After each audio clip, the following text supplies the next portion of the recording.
We are live. We are live. Welcome back to Torch Talk, everybody. We are back. I'm back from California. It was an amazing trip. So much to talk about. Let's get into introductions first, though. We got the man behind the plan right there, Will, coming at you from Set X Glass. You can get him on Instagram or IG as well. Let's see, Facebook, right? Yep. Set X Glass. And is your Gmail there? Yeah, I also have a website, setsglass.com. That's right. He's even got the .com holding it down. We got Jeffrey over there holding it down in Laramie, Wyoming. Master putting some sick demo down for us tonight. You can get him at Dune Glass on Instagram. And he really don't do the Facebook thing, so don't look for him on there. But you can catch him here or IG. I myself am Fishman. You can catch me on Fishman Glass on Gmail, Fishman on IG, and Fishman on Facebook if I ever decide to give him my ID and give him all that bullshit. We'll talk about that later. Mike Mason will be here in a little while, guys. Y'all know how to get him. He's on Mike Mason. He does do the Facebook thing. Look for him on Facebook on Mike Mason. Jeffrey's tweaking his fan over there. There we go. And we have a guest tonight. It is Kirsten, right? Did I say it right? Kirsten. It is Kirsten. Yeah. Kirsten is from Texas, like us three right here. Me, Will, and Kirsten are all from Texas, and we have just met her a few minutes ago, right before we went live. So we're gonna give Kirsten a chance to tell us a little bit about herself. Take it away, Kirsten. Oh, all right. Well, I've been working Boro for about a year and a half here in Austin, and that's been great. It's been a weird journey. I started out in soft glass about a decade ago, and meandered my way here. So that's awesome. So what do you specialize in? What do you really, what do you do? Sculpting. Sculpting is what you like? Mainly sculpting, and I brought in a couple of things from the shop, like a little example of the stuff I've been doing. Yeah, cool. These little. Let's see. Yeah, I don't know. It's hard to tell on these little cameras. Yeah, they are horrible. Like a little piggy? Yeah, it's a little piggy. They've been going inside of these vortex rigs that we've been making. Oh, wow. Oh, nice. Oh, that is really cool. This is our Sharknado. Oh, wow. Oh, wait, so you need to hold that up a little bit there. Yeah, back up a little bit. Look, Jeffrey. Hold on. You gotta let Jeffrey see that. It's a shark inside.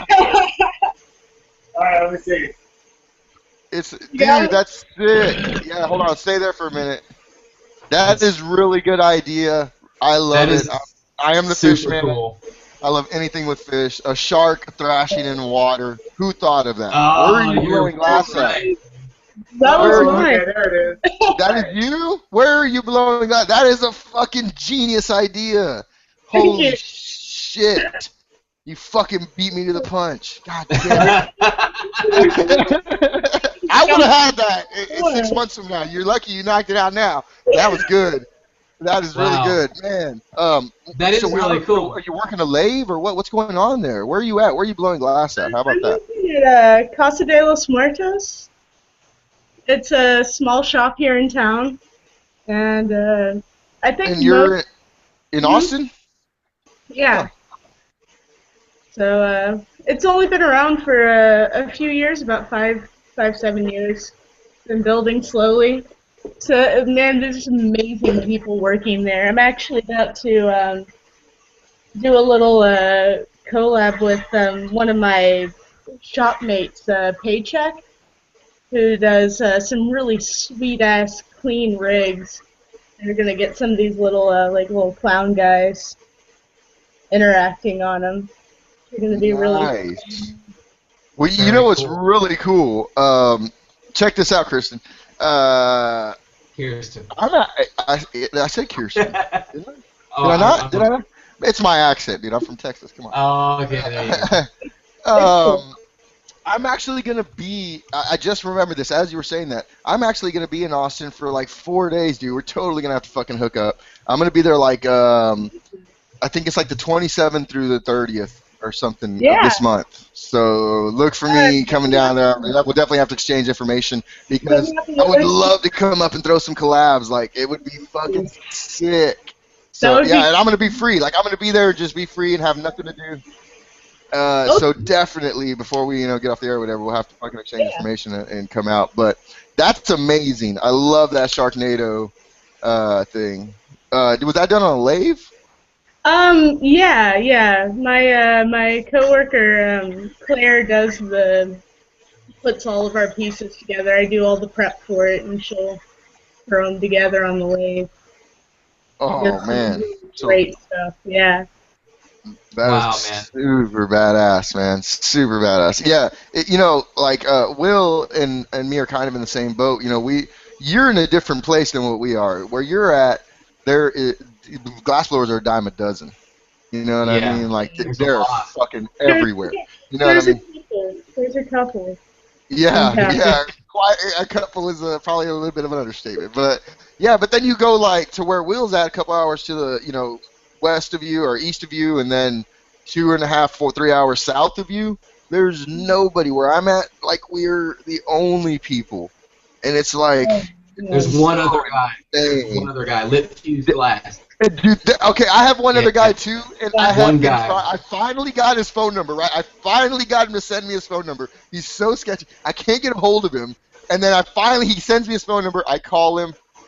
Number's disconnected. I'm like, I can't have this guy come to my shop. I can't.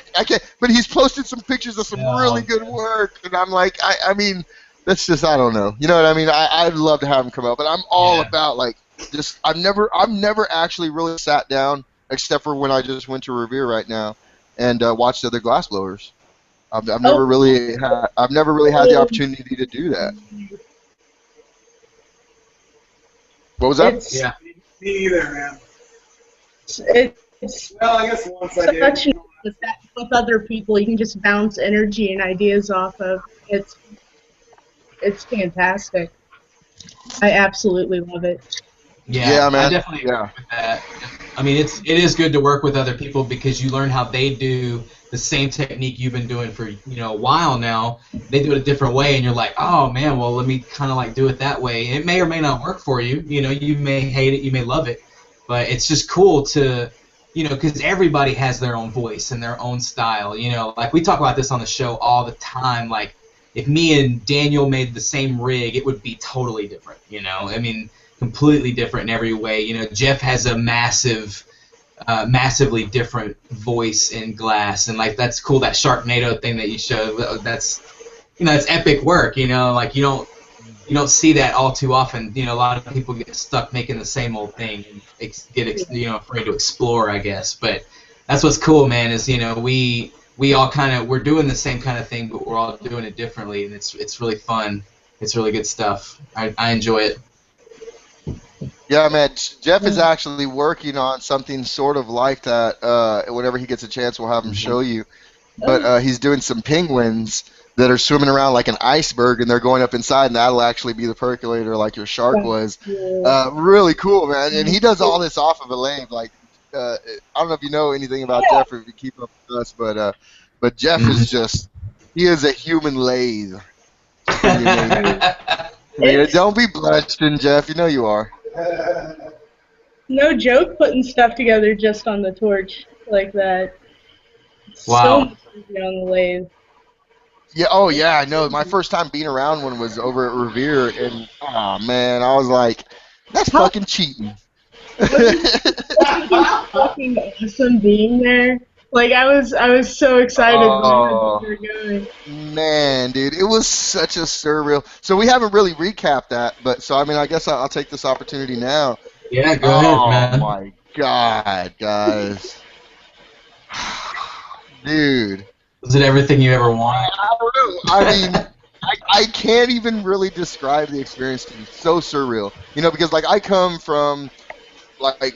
The only people I've ever seen blow glass is Dustin. You know what I mean? Like, I've never really seen other people blow glass. I've never been around many other people. I've been around one dude, but all he would make around me was like chillums and spoons, and I already kind of have that down. And I was like, man, show me something, you know what I mean? But he never wanted to show me anything, and it's like, so like all I've ever seen is Dustin, you know. So I idolize these guys, you know. I wouldn't be where I'm at. I wouldn't have stopped what I was doing and started blowing glass unless I had their help and the push that they gave me in that direction.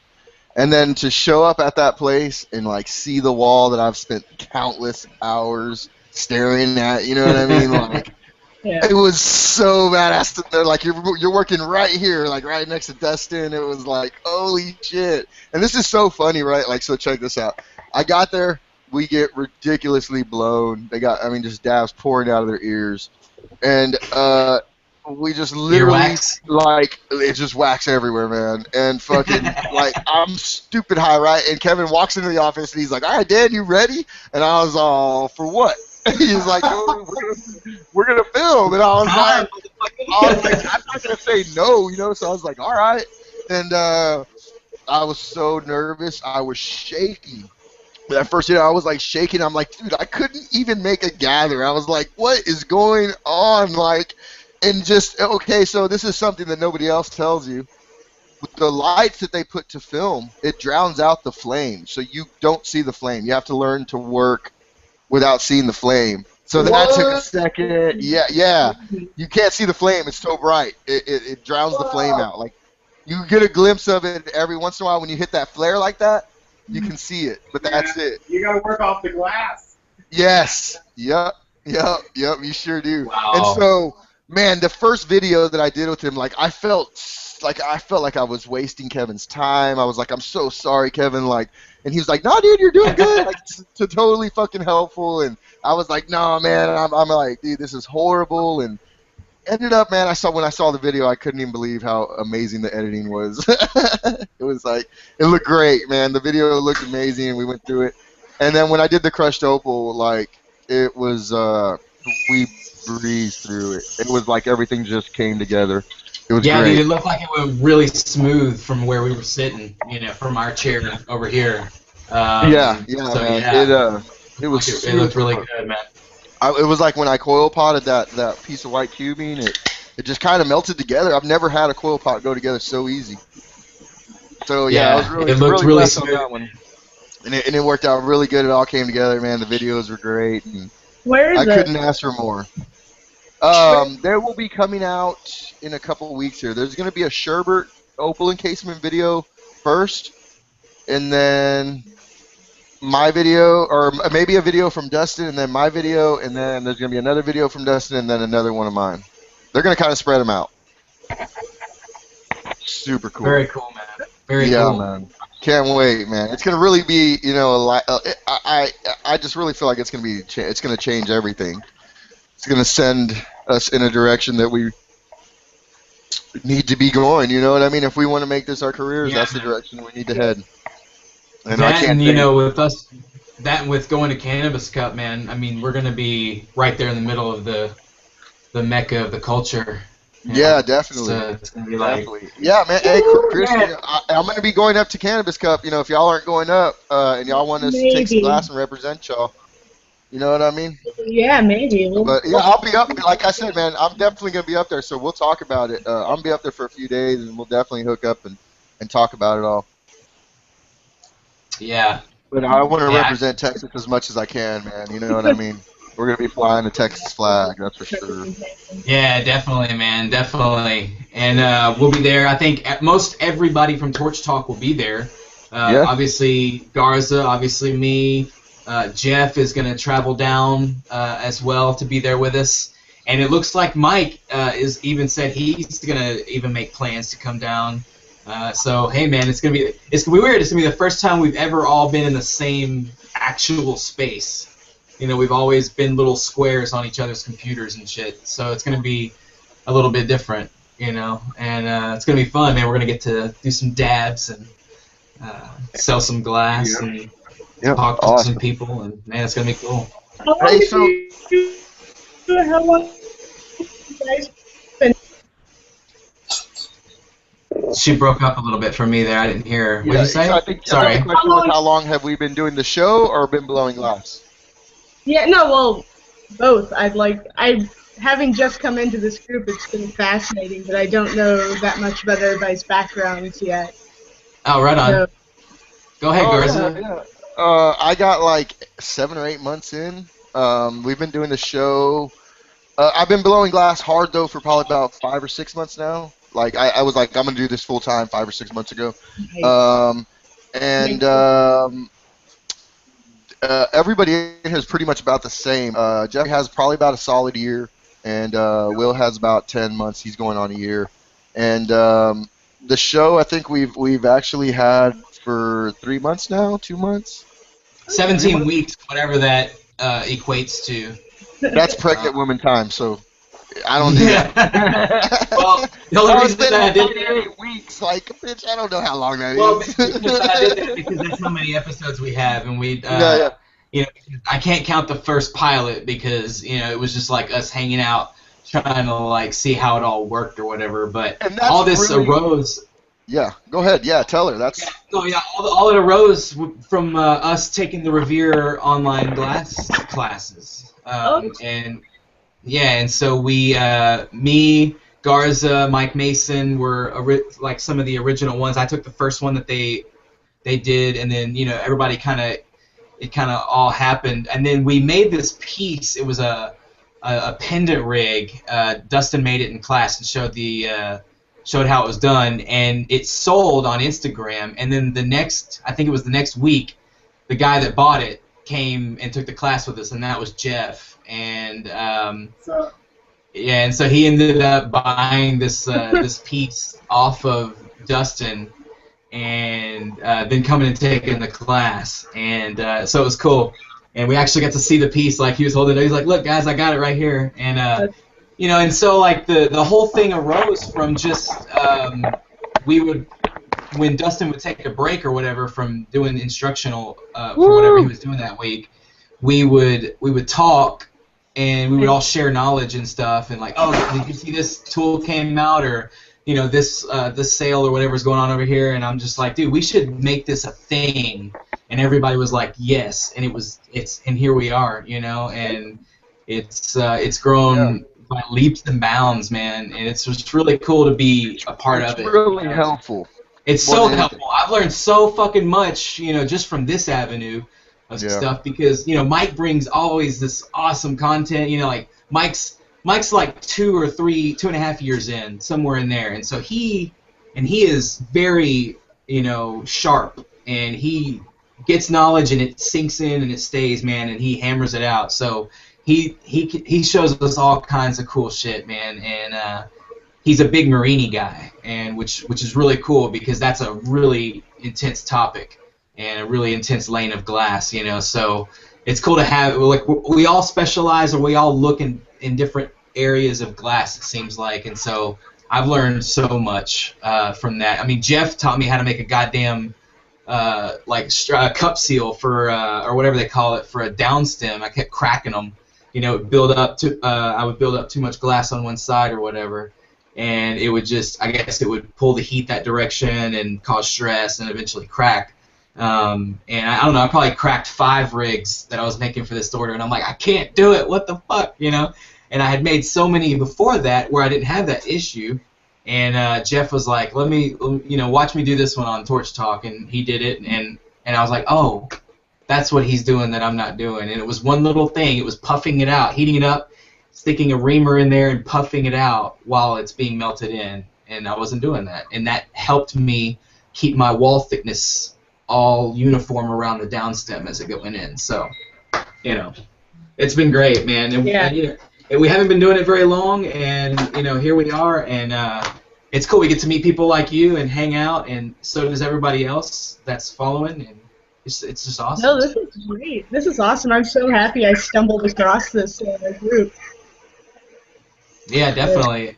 Yeah, it is really helpful, man. Like, I'm not even gonna lie, and if we could actually like reciprocate and help someone back that's just starting out, and if they can come here and learn something, which does happen, you know what I mean? It's awesome. All this is on film, and we have demos, and like every day, every night we try to do something where someone teaches something. Where Jeffrey is going to do something actually here in a little bit, and so when it started getting serious, we were like, that's going to be one of the elements of this thing is in order to keep people entertained, we have to have glass blowing nonstop. You know what I mean? So we designate someone to blow glass the whole time. So it's not just people talking on a screen or whatever. You know what I mean? You want to actually see something happening. And actually, we should actually be checking in with Jeff. What do you got going on? I've been coil potting some colors for this tube that I'm making. When are we getting to the encasement? There? Yeah. I don't know. Hopefully soon. Soonish. Soonish. Okay, so countdown.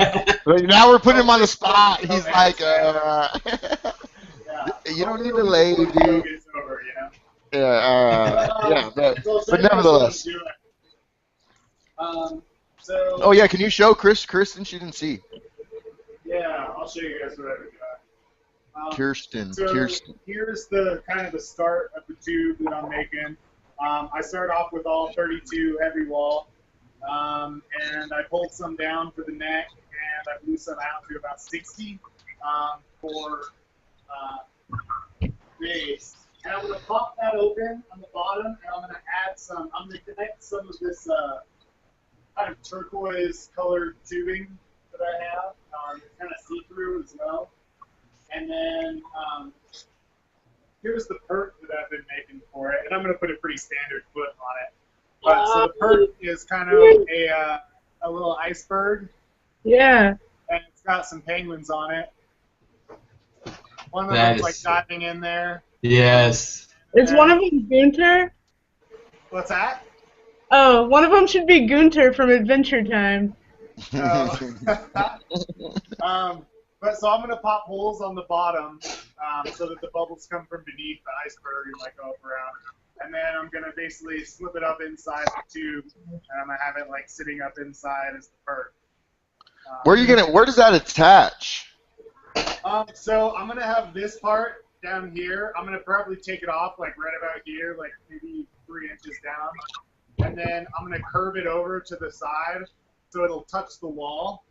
Like down low, like pretty low, so there'll be like a lot of water in this piece. So it'll hold like a significant amount of water, and then the joint will come all the way up and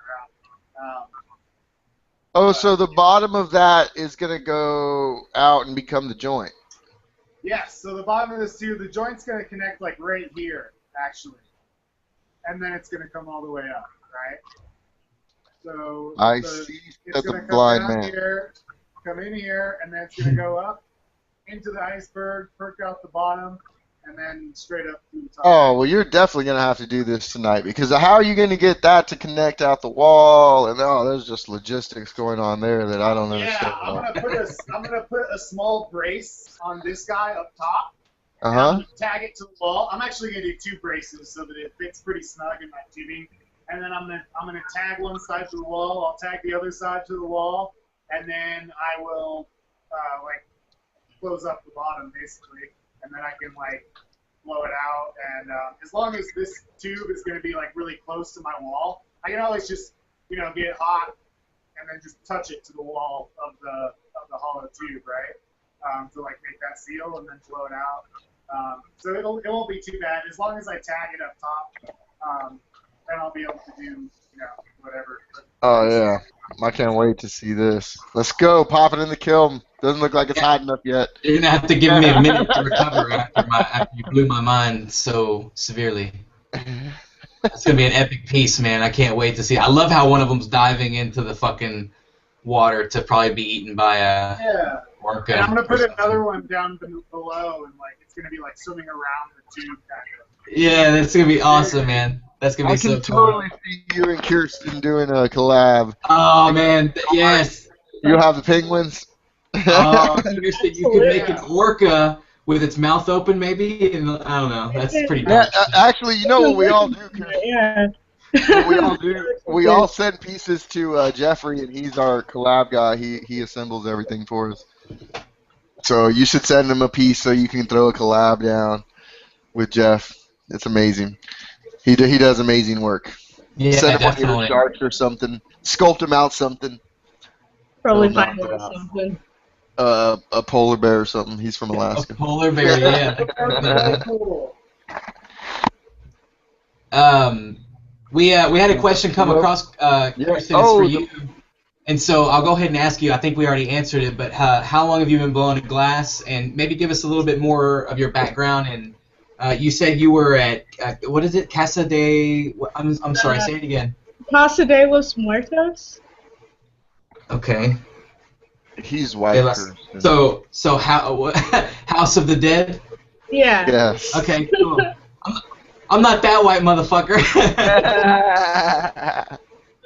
I know some Spanish. I do.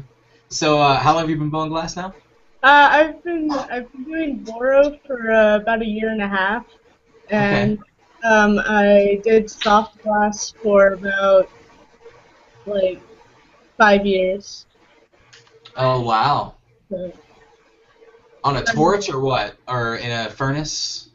yeah, and soft glass I did. Yeah, I did like hot shop work, like working with the blowpipe, like big giant gathers on the end of 6-foot rods. Wow. I prefer Boro. Oh, so you've done some soft glass, like working in a crucible kiln and stuff. Did you like it? Was it awesome? Yeah, I started out. I actually went to college for glass, and wow. And so I did that for 4 years, and then I did a little bit after that, but it wasn't where I wanted to go. So where did you attend college? Wait, what was it that you didn't like about it? I'm sorry, Will, I didn't mean to cut you. No, that's okay. That's okay. What was it that you didn't like about it? Well, for one, it's a lot heavier. It's a lot heavier. Holding 15 It's super heavy on the end of like a long rod. It's just Boro's a lot stiffer, and which makes it much easier to control. And on top of that, in soft glass, when you're working out of a furnace, you've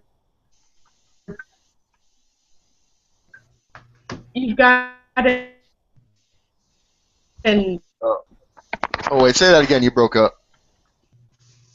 Do a hot in that atmosphere. So when you're working on a torch, you have all the control in the world over what type of heat and where it's going. So I really like how much more control you have working with Boro. You like the more small, like working on a smaller scope then? Yeah, like I don't particularly feel the need to make a 3-foot glass base. Yes, I agree with you. Yeah, I agree. I don't really understand that. Although I would love a crack at it. But I understand it. I prefer to have my work in people's homes. I like it being part of their everyday life. Yeah, that's a good way of putting it. That is pretty cool. Definitely a cool way of putting it. Hey, so Jeffrey, real quick, someone said, Brad McBride said, excuse me, I know a lot of people that would pay a lot of money for a rig with a penguin perk like that. So, thumbs up. Is Jeff still with us? Is he froze? I think Jeff is probably searching for rabbits. Oh, he's rabbit called. Nice. I would assume. Yeah, I would assume. I'm actually about to. Oh, he is. I think I heard him yell. I mean, it feels like it's about rabbit call 30, doesn't it? So I mean, but we all can't go off camera together. How is the scene over there? It's okay. How is the scene over there, Kirsten? Like as far as how is your? Oh yeah, that's a good question. Your stuff that we can't openly say on air. Oh. Oh, that scene. Pretty good. Is it? It's like real good all the time? Yeah. Yeah, it's not a worry. at all. Never a word. She's Never like, a nah, word. not a problem. I'm in fucking Austin. It's not a thing. Badass. Yeah. Well, fuck yeah, because like I said, I'm gonna be there for a few days, so Oh yeah, you'll have be some. ready. I consume copious amounts of medicine. So tell your guy to surplus. So tell your guy to surplus when I'm coming in town. You know what I mean? Just stock the shelves. I'm known to white wars. That's hilarious, man. Oh man, dude, it's so crazy in fucking California, man. Like we literally made an order, and they delivered it, and it was like, man, full melt, Yeah, so much. fucking the clear concentrate, like I mean, everything. It was amazing, amazing.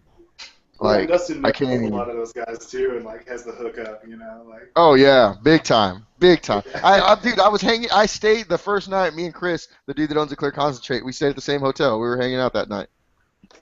Nice. That's hilarious. What somebody in the chat room says, I was just getting my rabbit call ready. So they're rabbit calling for whatever it's worth out there. We'll definitely have to make that shirt. Oh yeah, dude, lines for that shirt is already should have. Oh, so you want to see?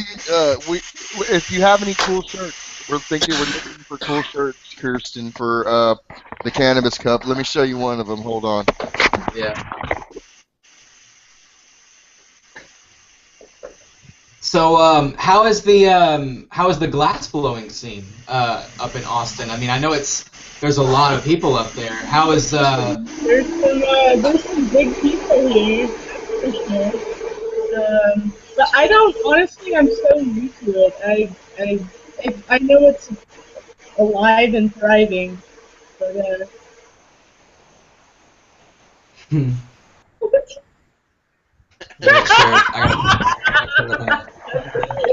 Nice. Yeah. So we're coming up with shirts for that. Was one of my shirts for one of the videos. Nice. Yeah. We got a few. There's tons of art here, and there's always an opportunity to meet somebody new and get to watch somebody new work. And if you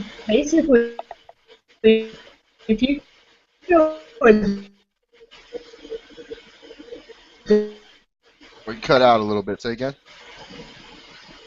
Yeah. With that one year. So. Yeah. Bummer. I feel like there's a huge lag, and I think you cut out a bunch in there, but hopefully somebody heard it. Will you repeat what you said there, Kirsten? Hold on. Give yourself a second to catch up, and then can you repeat what you said? We missed all of that. No, there's a good scene up here, and if you're not learning something new every day, that's on you. It's so easy to run into people here, and just pick up tips, little tricks that make all the difference. That's true. Yeah. Watching people work, you learn so much. Absolutely. So if I'm in Austin on a random weekend, are you guys down at the shop? Like, can I stop by and throw down on some shit, or what? What's the deal with that? I can talk to my boss.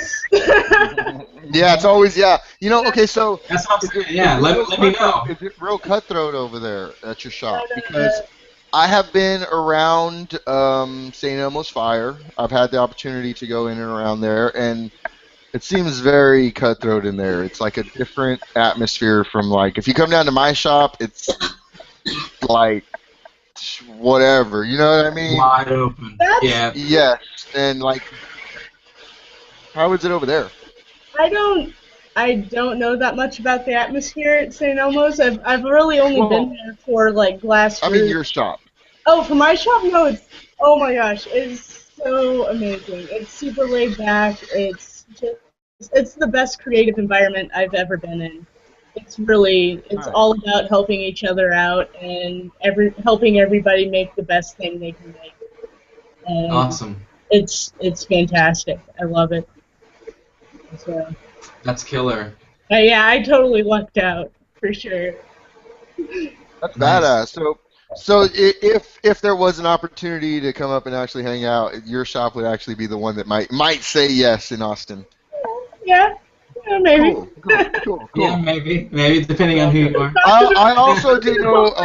Not gonna put words in anybody's mouth, but I would love to. I don't really see it being a problem. That'd be sick. Yeah. You're like, Yeah, hey, man, next got time some I'm up guys there, from I'll let you Florida. know. I come up quite often, actually. Like at least 2 or 3 times a year, and so there's always a day where we're just hanging out. So I'll Yeah, get but with you if I'm ever before up I there. was like a distributor for glass, I had to go. I would drive up there once a week and fucking get glass. But yeah, I don't do that anymore. I'm like, I'd just order a bunch of it. Like it. How far is the drive for you guys? For me, Is it bad? 4 hours. It's 3 hours, maybe Oh, 11 man. minutes. All Yeah, it's right. not bad. Yeah, not Maybe bad that at can be all. that. I mean, that's I not mean, bad for Texas. That's no. true. I've gotten so spoiled. I haven't left Austin Yeah. in a while. Oh man, everything like it's so crazy in California. Like I was like, okay, I'm in Berkeley, and they're like, no, we're in Oakland. I was like, we drove 2 blocks, and they're like, yeah, this is Oakland, and I'm like, and then like 2 blocks later, you're in Richmond, and then you're in San Francisco, and you're like, dude, it's all the same city. Y'all do know that, right? Like, Well, that's like Houston, though, man. You've got like I'd love to. what's that? Sorry. Oh, I haven't made it out to California yet. No, it sounds. I keep getting a little pop-up saying that my connectivity is unstable. Oh, yeah, that's because of the internet. Yeah, sometimes on these, when you get a bunch of people hanging out together, it just does not want to cooperate. Yeah, it's probably using everybody in your block. Everybody's bandwidth is going to you. So,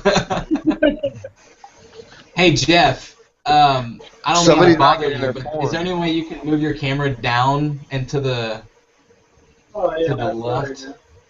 No, that's cool. I mean, whenever you get a chance. Unacceptable. Unacceptable. You're fired, motherfucker. I got a coil pottage.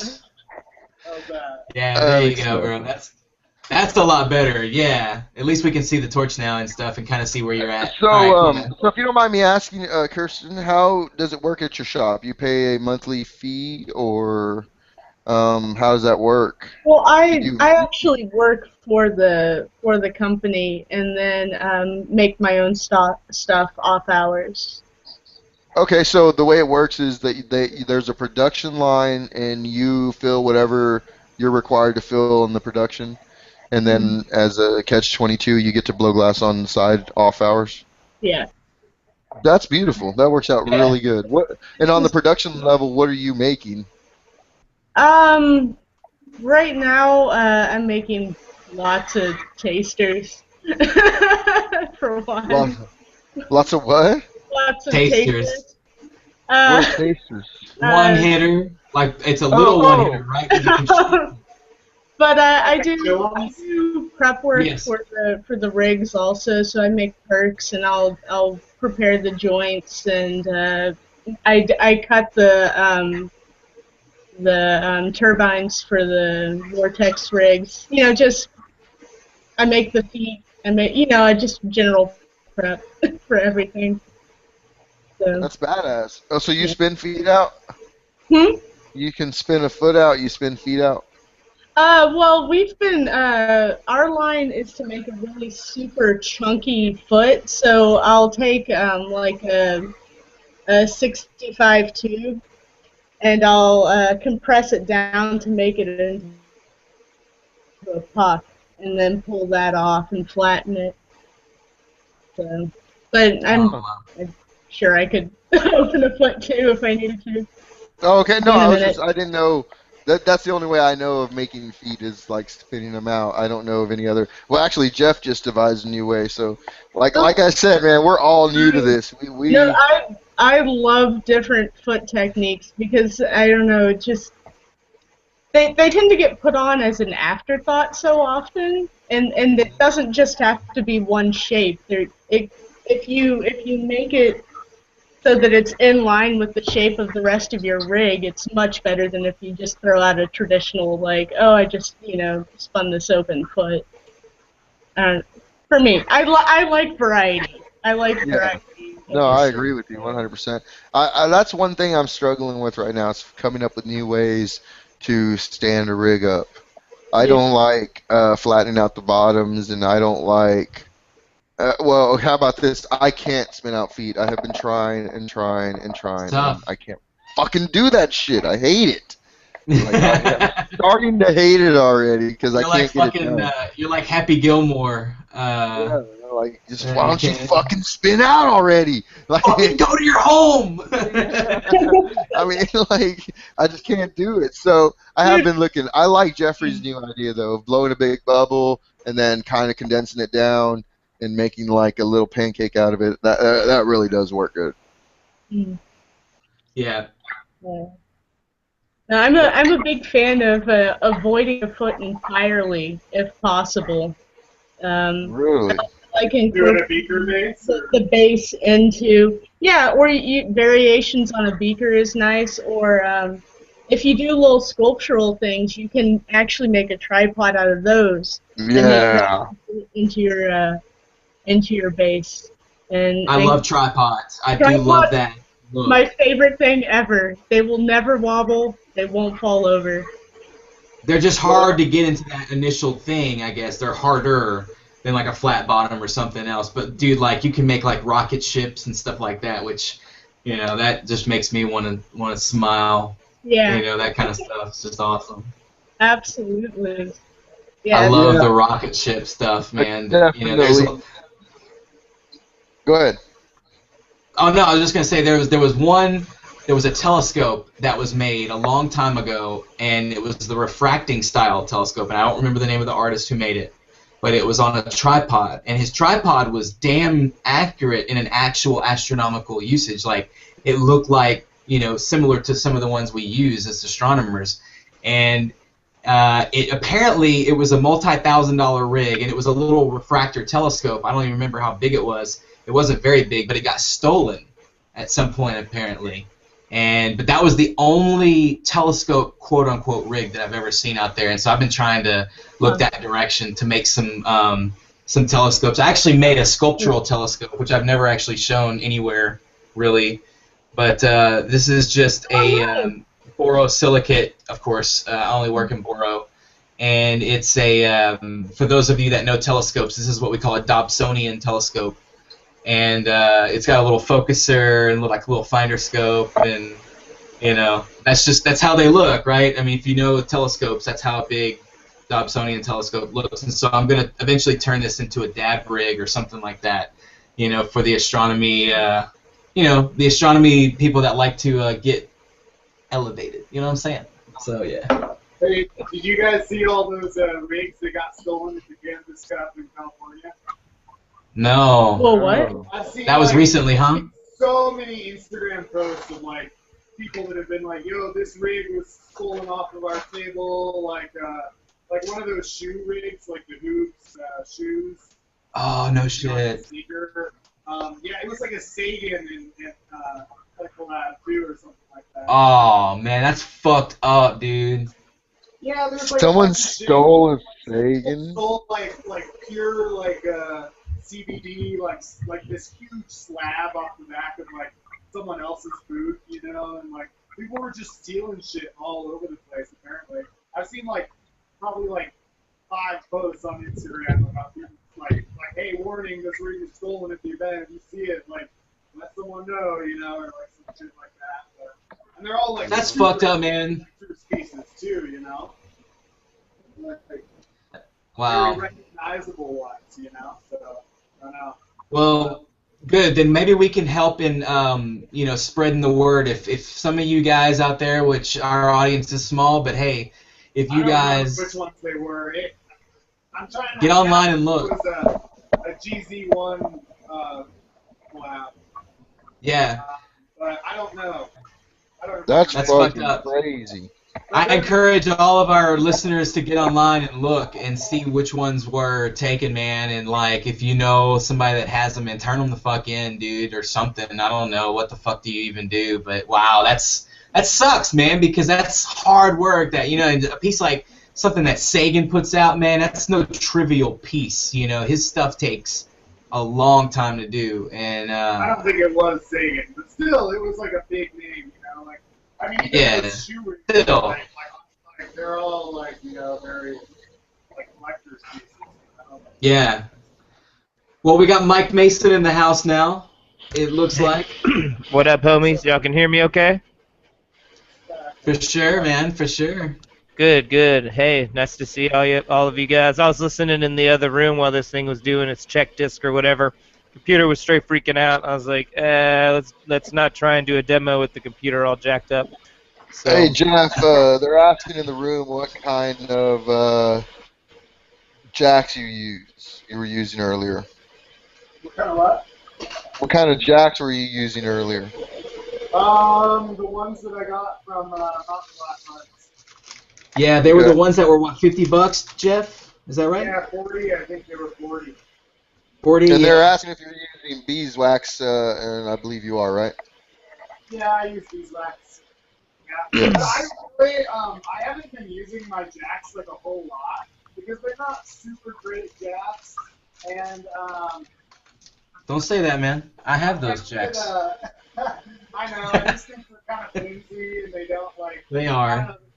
There's a major point on the end, and Dustin's are like curved in, so you don't get tool marks. People like wearing out a foot or something like that, you know. I don't know, man. There's just a few things that I don't really like about them. They're really long. Why are they so long? You know. They are super long. Yeah, and I'll agree with that. I don't totally like about it. But how long are they? What are y'all talking about? Jack? 18 inches? I don't know. 18 inches? 3.5 feet? Some crazy shit. Look, there you go. Oh, it's a cubit. It's an actual cubit. Oh, I don't know, man. It's a fucking cubit. I would like them to be like, if they were like 6 inches shorter, that would be cool. You know? Yeah, I agree, man. Maybe we can modify them. Have somebody cut them off and then file them down. I don't know, dudes. These are mine. I got those ones. I really dig these. There you go. My Carlo Donnas right here, and these are 8-inch cup jacks. How much? These right here were like $300-something. They're no joke. Ouch. Yeah, but these are like the real fucking deal Italian baller shit. Yeah. Yeah, I mean, a pair of Jim Moore's for $150 is awesome, though. Like, I highly recommend them. And I gotta say, like, I like the size. Like, once you get used to the difference, you can ream with one blade just like a tiny one. And then when you actually, like, want to shape the side of a vessel, you know, like, this is a pretty full beer, but you can really even work the sides of it. You know, you can do all sorts of things with the length. And once you get used to it, I really think it just takes time. At first, you know, I was using, I was using like tweezer jacks, and like these right here. These are the Griffin Magic Mini jacks. Yeah, and like they have like a thing in here to give him like the same kind of spring action as a jack, and like, you know, these were my preferred things for reaming and everything. And at a certain point, I realized I wanted more length when I was doing stuff, and so I was like, you know, let's get a really nice pair of jacks. Let's do this right. And at first I was like, oh no, and there's a thing called the Fewen style. I might be pronouncing that wrong, but they're even shorter. They're like 6-inch blades or something, and I was like, oh no, I wish I could have gotten those. Like, they're all sold out, but damn. Now that I'm used to these jacks though, like, they're fucking awesome. Like, I really like they're fucking perfect. Now I look at them now and they're like, they just look perfect to me, but when I first got them I was like, oh my god, these things are fucking diesel. What am I going to do with these things? How am I going to work with these things? But, like, really quickly, like, one of the blades has a slightly sharper tip than the other. Like, at this point, like, that's what I'm used to, like, just kind of scooping into the lip there, you know, and then bringing them both together and finishing that ream, and it is just, I don't know, it feels right. And the other day, like, I was doing some really small openings, and I was like, well, let's just see how I like the mini jacks. And, like, I don't even know how to fucking hold these things anymore. Like, I know I used to hold them like tweezers, but now I want to hold them like jacks, but they're too small for that. And it's just, I don't know, the whole thing, it's over, man. The thrill is gone. But I recommend these mini jacks.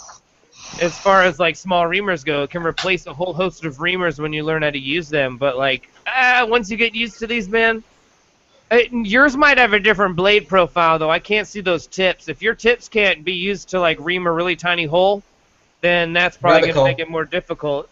Yeah, they come to a fine point.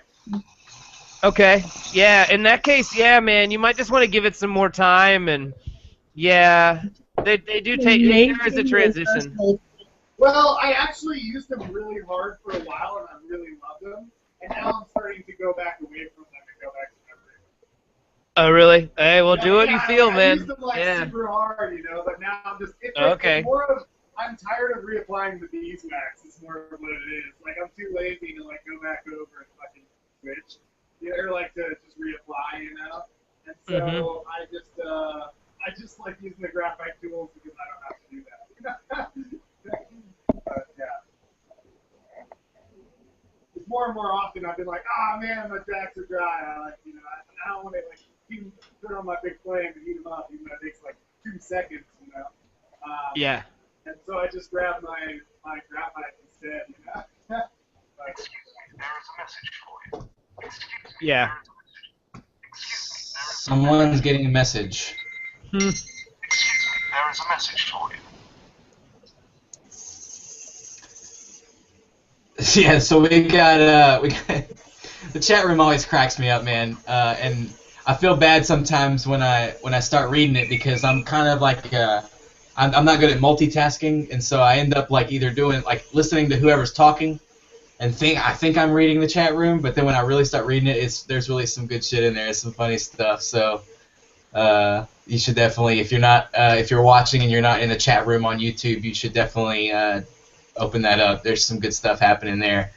Yeah. So while we're on the subject, I'll just go ahead and give some shout outs while we're here. Jonathan Pate, Macabre Glass. I've never seen that name before. Welcome to the program there. I got Andrew Strahan, Brad McBride. Let's see.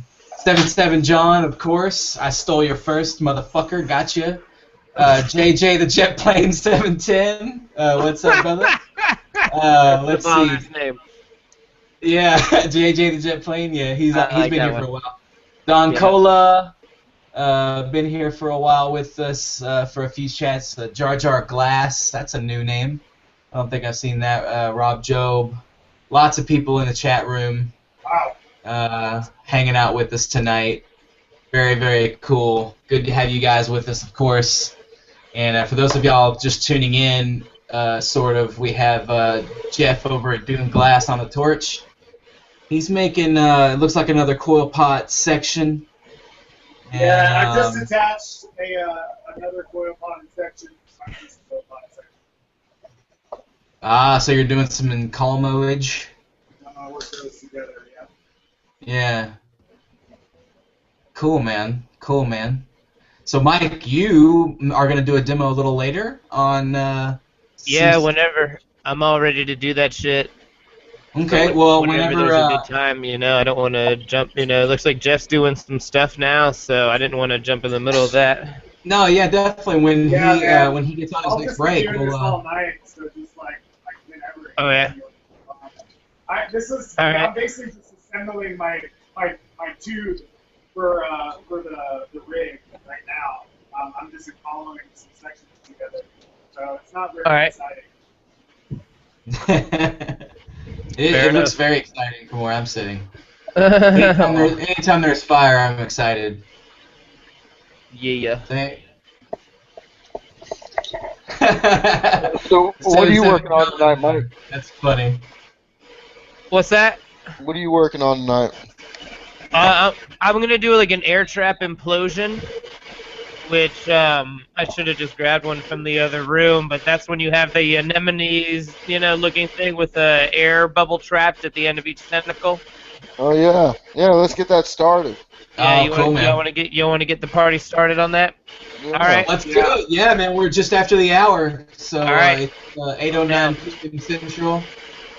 All right, sweet. So here we go. All right. Well, I'll just talk about what we need first. You're gonna want like a big rod of some kind. Hold on, let me get what's going on with my screen here. Oh, never mind. I'm watching on YouTube. That's why everything looks strange to me. All right. Yeah, don't watch it on YouTube. There's a massive lag. I was like, something looks weird here. Okay, so let me get the camera off of my mug. Although, check this out, man. My daughter says I look like the Burt's Bees guy if I bring my face back. Maybe you guys will like this. Anyways. All right. The Burt's Bees guy. Yeah, Burt's Bees, man. You know what I'm talking about? The old bearded guy with the hat. There's a whole movie about him on Netflix. It's actually really interesting because he's like a mad chill dude, and some woman just was like, hey, I want to fuck you for a while, and then I'll start this big company and make mad money off this little bee wax trucky thing you got going, and it's pretty interesting.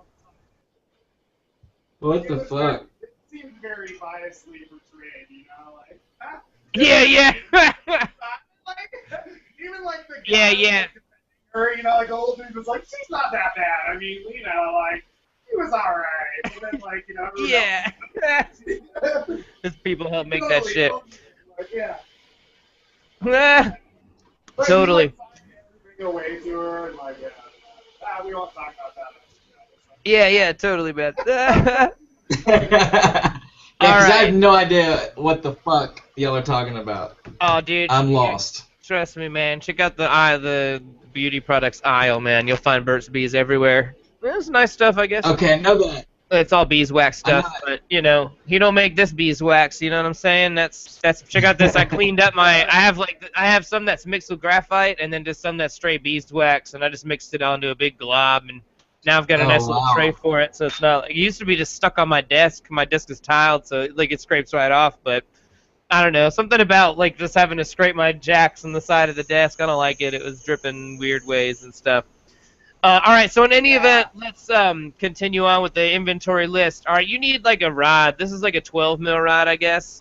You could go bigger. You could go smaller. I like to just use a 12 mil rod because I can gather up on it and also work the whole thing. So pretty much I can use that for the entire process. And it's just that speeds things up, or, I don't really like having to cut off sections of rod and all that. And I just like to work it down until it's too small and then join it to another handle and keep going, or whatever. So 12 mil is nice. If you want to do bigger versions of this, though, you'll go with much bigger rods and you'll make much bigger gathers. You can make huge marble versions of this. But 12 mil is a good, to make like a pendant or a small marble. And then like the real secret sauce for the air trap implosion thing is one of these guys right here, and this is called like a flower frog, or they have one that's called like a Vin pin, which is like the professional version, but this is just like a Japanese flower arranging frog. But if you Google like pin frog or like flower frog, you'll find a bunch of different versions of this, and this is what you need to sink your gather into to make all the indentions that you then need to cover to get all the little air bubbles trapped with all the patterns that you want. So that is the one of the other essential tools. And then you need like colors to do the dots. So you need to pull some stringers because these dots are really close together. They don't need to be like hair fine, but they need to be pretty small. Like like they sell those 4 mil stringers, like glass alchemy or whatever. Like, no, that's way too big. Way too big. I don't have my calipers nearby, but it's got to be well smaller than that. Like, probably 1 millimeter or something like that. Whatever. If you have, like, one of the professional pin frog things, like the Vin pin, you can maybe have bigger pins or have them more separated, and then you could have bigger dots. You could maybe even have, like, a honeycomb with a bubble trapped in the middle or something like that. I really don't know. I don't have one of those. I just have these flower frogs. So yeah, but that's really what you need, and then whatever you like to use to pick glass and stuff like that. Yeah, and then colors to back it or whatever you want to do. In this case, I've got this is a hand mixed color that I've used before. It's got Half-Life, and then it's mixed with a sparkle aventurine color. What is it? Indigo aventurine. So like I hand mixed that up, and now I've got basically blue tinted sparkle Half-Life. It's pretty cool. And then I've got the other one that just hit, electric flamingo. So I got some stringers pulled to that, and I'm just gonna try and kind of alternate them if I can, and yeah, maybe we'll have a cool little UV thing. I don't know. Anyway, so it's possible. Yeah. Let's see. So let me get my glasses on. Macabre Glass says Vinpin for the win. Yes. Yeah. Vinpins is the dope version. I'm gonna sell some pendants here someday and treat myself to one. Yeah, I wonder if you can go get to your local flower shop, floral arrangement store, and get those. It's well possible, man, but if not, they're all over eBay, and somebody will ship you one quick. I guarantee it. So. Yeah, Macabre Glass brings up a good point. Don't buy one that has lead in the bottom, or is galvanized. You don't want to work with anything galvanized or anything. Zinc will fuck you up. So. Yeah, that's a really good point, dude. Fuck yeah. Stay away from that zinc, man. I don't know. Try to fume zinc made out. Yeah, man, we're gonna start it, dude. We're gonna start fuming zinc. What did he say? Oh, we're gonna start it. Yeah, it's gonna be awesome, man. It's gonna be so cool. With no ventilation. No ventilation, no. Why would we? No, why would we do that? Yeah, dude. It'd be cool. Oh shit. So step one here when you're getting your gather together, if you're gonna make a marble or anything nice, is to clean up that end.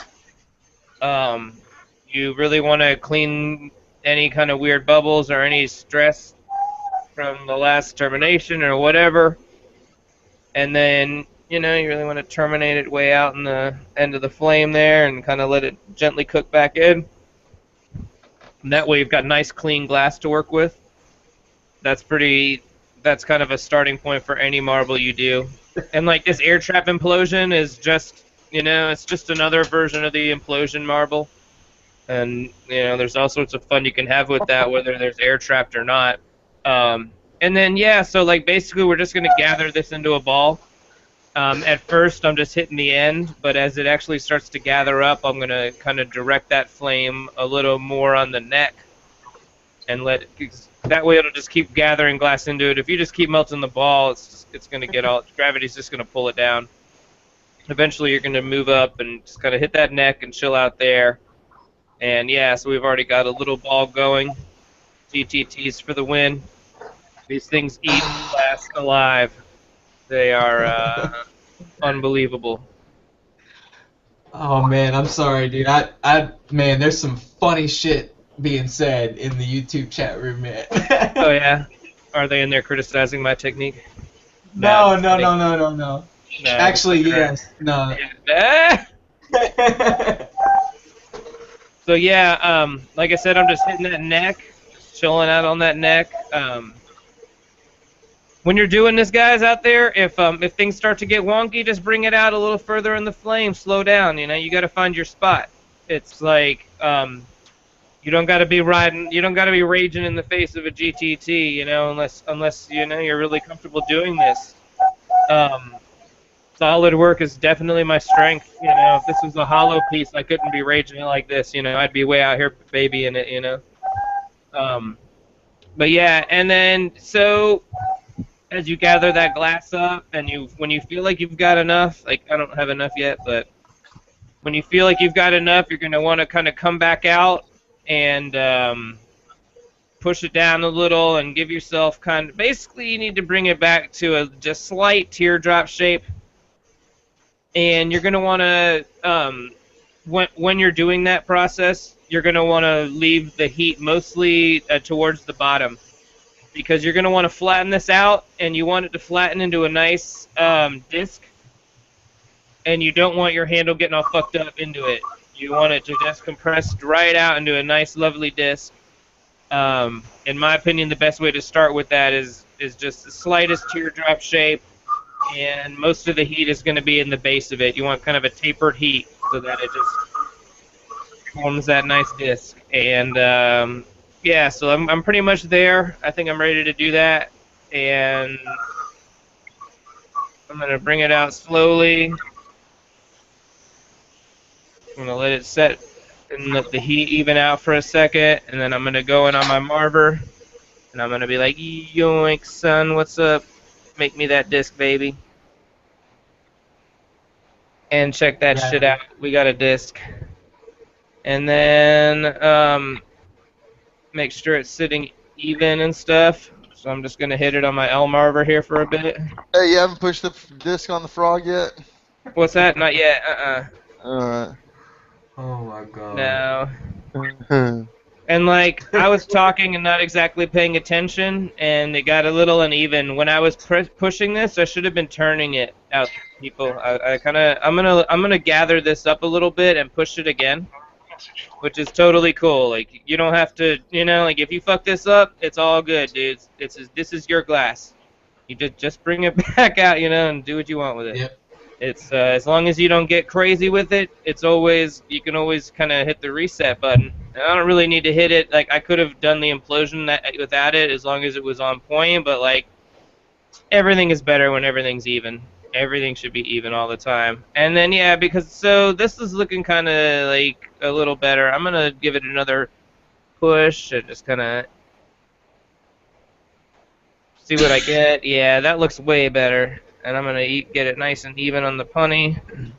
What Mike is doing is also, you can see it on a tutorial that he and I were actually talking about just the other day, the John Kabuki Corning Museum of Glass demo. Oh, totally, yeah. A rose marble. Epic stuff, man. I've been doing that. Like, that was one of my earliest videos that I found on YouTube when I first started looking. And I was just captivated by that design. If you go to like the very bottom of my feed, I think I got one on Instagram. It was like one of the first things I did too. What he's doing is oh lordy. So yeah, now I'm gonna just sink some heat into the face of the disc, and get ready to go ahead and push it down onto the pin. To the pins. And I don't know, I should have made sure that you guys can see that. I'm gonna bring it out here, and hopefully that'll be a good spot. It's not where I usually do it, but whatever. So yeah, this face is ready. It's ready. Its body is ready. Here we go. We're gonna push that motherfucker in. Wait! Bam! Give it pressure. Done. Oh. There it goes. All right. So now we've got a whole bunch of holes in this thing. Roll it on the Elmarver to make sure it's straight. Give it some heat. And now we got to get in here. And all right, look, this is where shit gets crazy, dudes. Oh shit. I can only show you how to do this. You might need to get better before you can do this properly. Like, you kind of got to get into robot mode. It's gonna make a really tiny flame here. Keep my big flame ready to be popped on with the foot pedal, and then we're gonna go ahead and lay in some dots. So we got this real small flame. Right now, like, I could put my desk thing has arm pads, but I want to show you guys something that, a way to do it. So basically, I'm leaning on my marver, the L marver, and I'm gonna find just the right spot in the flame, and I'm gonna go in and lay down dots over each hole, or over each bubble that I want to, at least.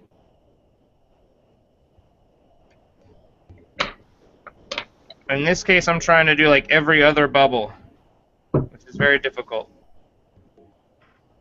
Why?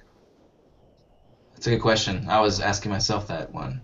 Because So I'm gonna have to go back in the middle of all these dots with another color. Okay. Beautiful. And you said your stringer is about 1 mil, so it's tiny. And you're just basically putting the dot right over the top of the hole, right? Mm-hmm. The indentation. Yep. Okay.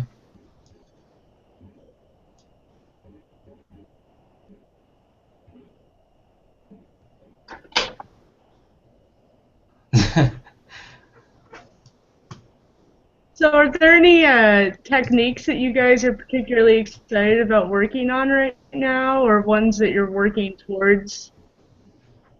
I love sleeving right now. Like that's kind of my big thing. I'm like sleeving everything. Sleeving everything.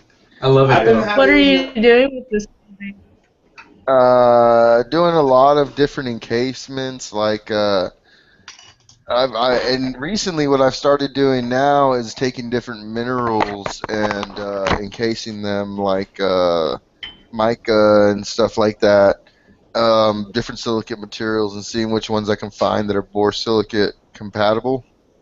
Mm-hmm. And just seeing what effects I can get with them. I've been getting some interesting effects with some certain minerals there, and it's pretty cool. Actually, the guy that owns the clear concentrate there in California, he's actually the one that was gave me all the minerals. He is also a glass blower, and he was like, I think some of these could possibly be borosilicate compatible, and so he gave me a package of a bunch of shit. So I tried it all out. It was really cool. Sweet, man. That's cool. Are you gonna post the various results? I should post them. I am so computer illiterate. I don't get on like the Torch Talk like Facebook website and all that stuff just because I just don't. I'm not good at like uploading. Am I gonna have to give you a video. class on how to use a computer when I come down there, Garza? Pretty much. I'll give you a crash course on Windows. Yeah. I don't do computers, man. I don't. They hate me. They fucking hate me. So, yeah, man. I just that's really been my thing lately. Anyways, is just like sleeving everything. I think it looks really cool when you do something and then it's encased in glass. You know what I mean? Mm-hmm. Totally. I really love layering, and I really love people who do all the work into encasing and layering color, and then sandblasting it, and then going back in and re-encasing it and sandblasting it. That gives such amazing texture.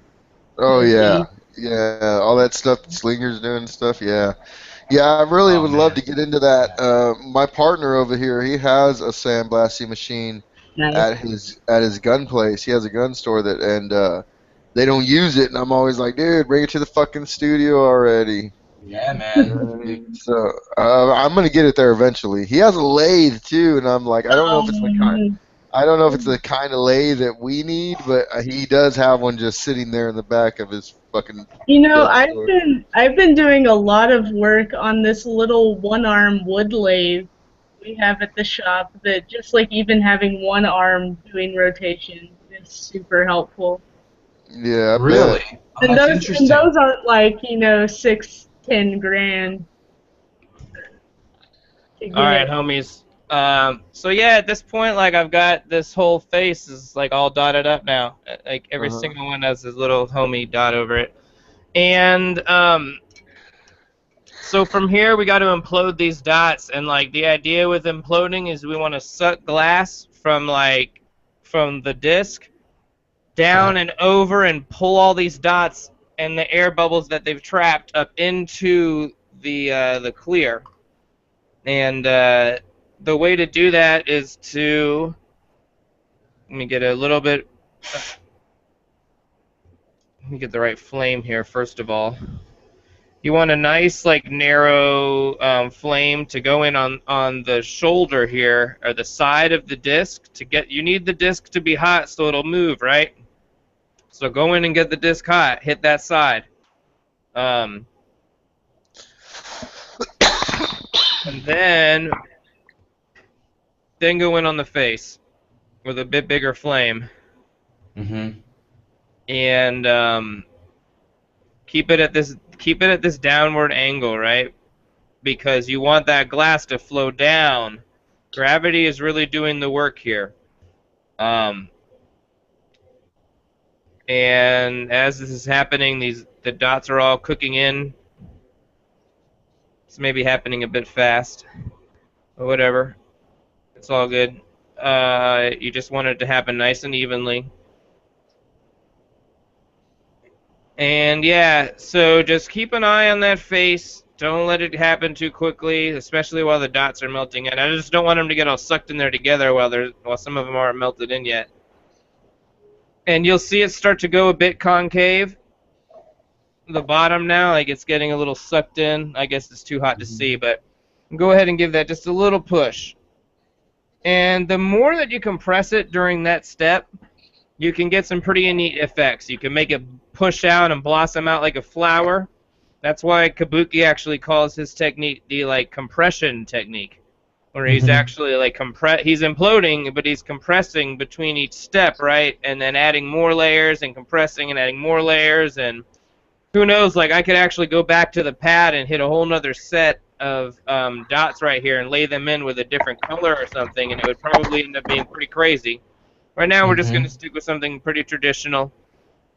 This should just really be the air trap dots, and there should be some cool blue tendrils. The electric flamingo doesn't really light up until it's hit with the thing, so this should have like some kind of, almost a hidden effect going on. And yeah, so give it another compression. Somebody asked if you were going to fume it. You can fume these things, but I've elected not to. Yeah. Yeah. I love fuming here lately, man. I've really kind of like got it, I guess you could say. Like I've kind of like figured out how to get a nice either thick layer or a thin layer, depending on what I'm looking for. And man, I just love it. It's fun. I love fuming. Word. I'm with it. I've done some like that, and it just gives a different effect.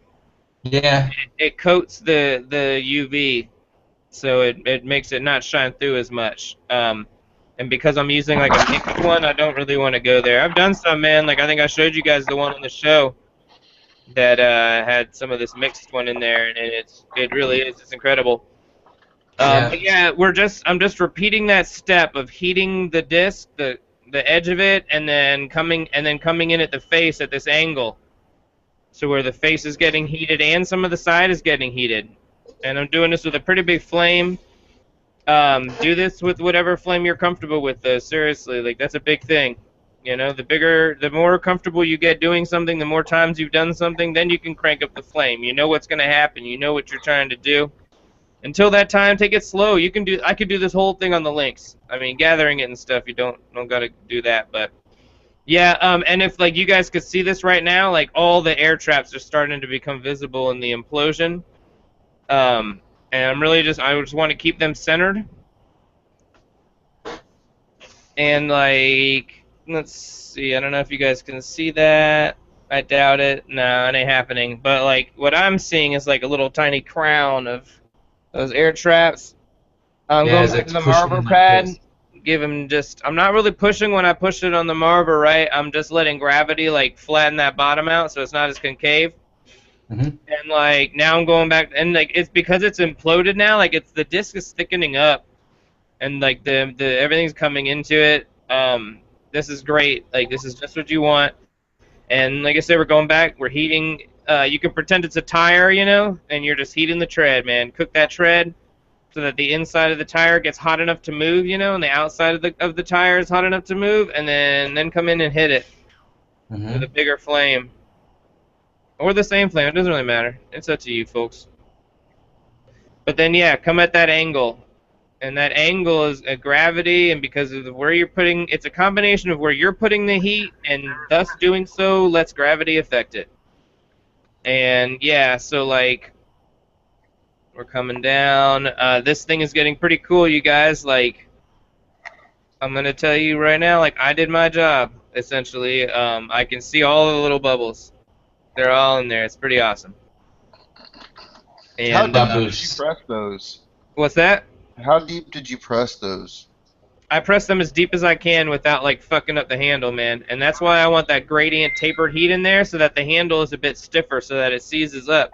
You don't want that handle getting, to become like part of that fucking party, you want to have like you got to have glass in there to work with. Yeah, but like, you're just pushing as hard as you can. And you really do want to sink those things in there because like you've got to reheat that thing as you're going and you just got to do some shit to it. And you want you want it to stay put, so to speak,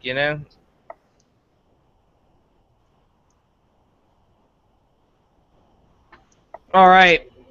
So like this thing is getting pretty serious. The air traps, like I wish you guys could see it, but like they're over halfway through this thing. So like when I'm actually hitting my flame on the tread, like I'm actually like underneath where the air traps are now. Like they've worked their way in. And shit's looking pretty cool. So like I'm gonna work this tread probably one more time. This might be the last time I do this. It's getting deep. Shit can't get no deeper without like adding more glass to the lens, which you don't want to do. We set this up this way. This is what we wanted. It's happening. All right, so yeah, I'm adding all that heat into this motherfucker, and then I'm going back with a nice strong flame to the bottom. And I'm just going to let it kind of suck the rest of that thing in and kind of round down a bit. Did you add glass from the top? Nope. No, this is all just off that same 12 mil rod, and it's the shape of where the disc is at has not really changed, basically.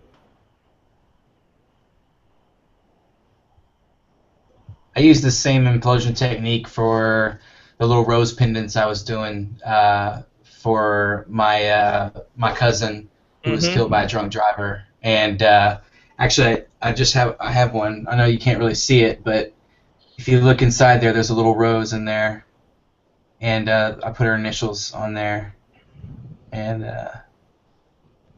it's all using that same technique that Mike is doing right there, except I just drew on little curves in the color glass using a little stringer. Nice. But same method. All right, so yeah, this thing has come down now, and like everything has come to a nice little point on the bottom. What you do from here is really up to you. Like, while there's heat in it, I'm gonna twist these things up a little bit because I think that'll look cool. As of right now, they're all in there really straight. Yeah. Yeah. Right. Okay. That'll be cool. Yeah, because I got a bunch of heat in this thing, man. This is like I'm gonna link up to the bottom here, and a dead center, and then like. Just a regular glass putty. Yeah, a little small one actually, like probably smaller than I should have used. But like I'm just gonna like drill that heat in there into the center, very gently, and then at a certain point when I feel like it's ready, I'm gonna like kind of give it a little resistance. Like now I'm gonna give it the resistance. Here we go. I'm gonna bring it out while I do this.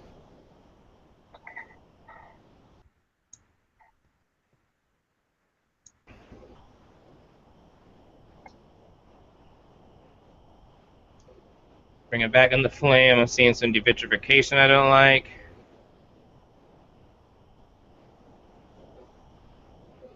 Yeah, this is looking really cool, you guys. This is looking real nice. Yeah. All right, and now that I've given it this nice little twist and kind of like stretched it out a bit,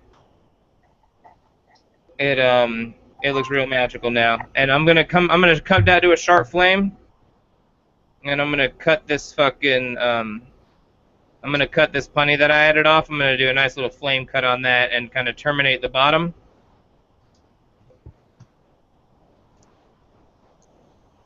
Like not the smallest flame, but not the biggest one either, like I really just want to direct the heat into that bottom there, kind of pull it out thin and give it a little twist or something.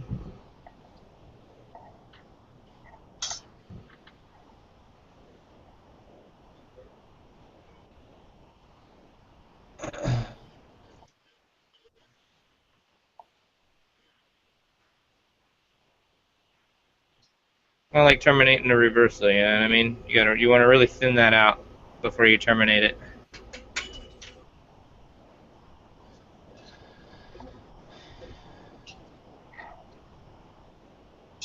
What color are you working with, Jeff?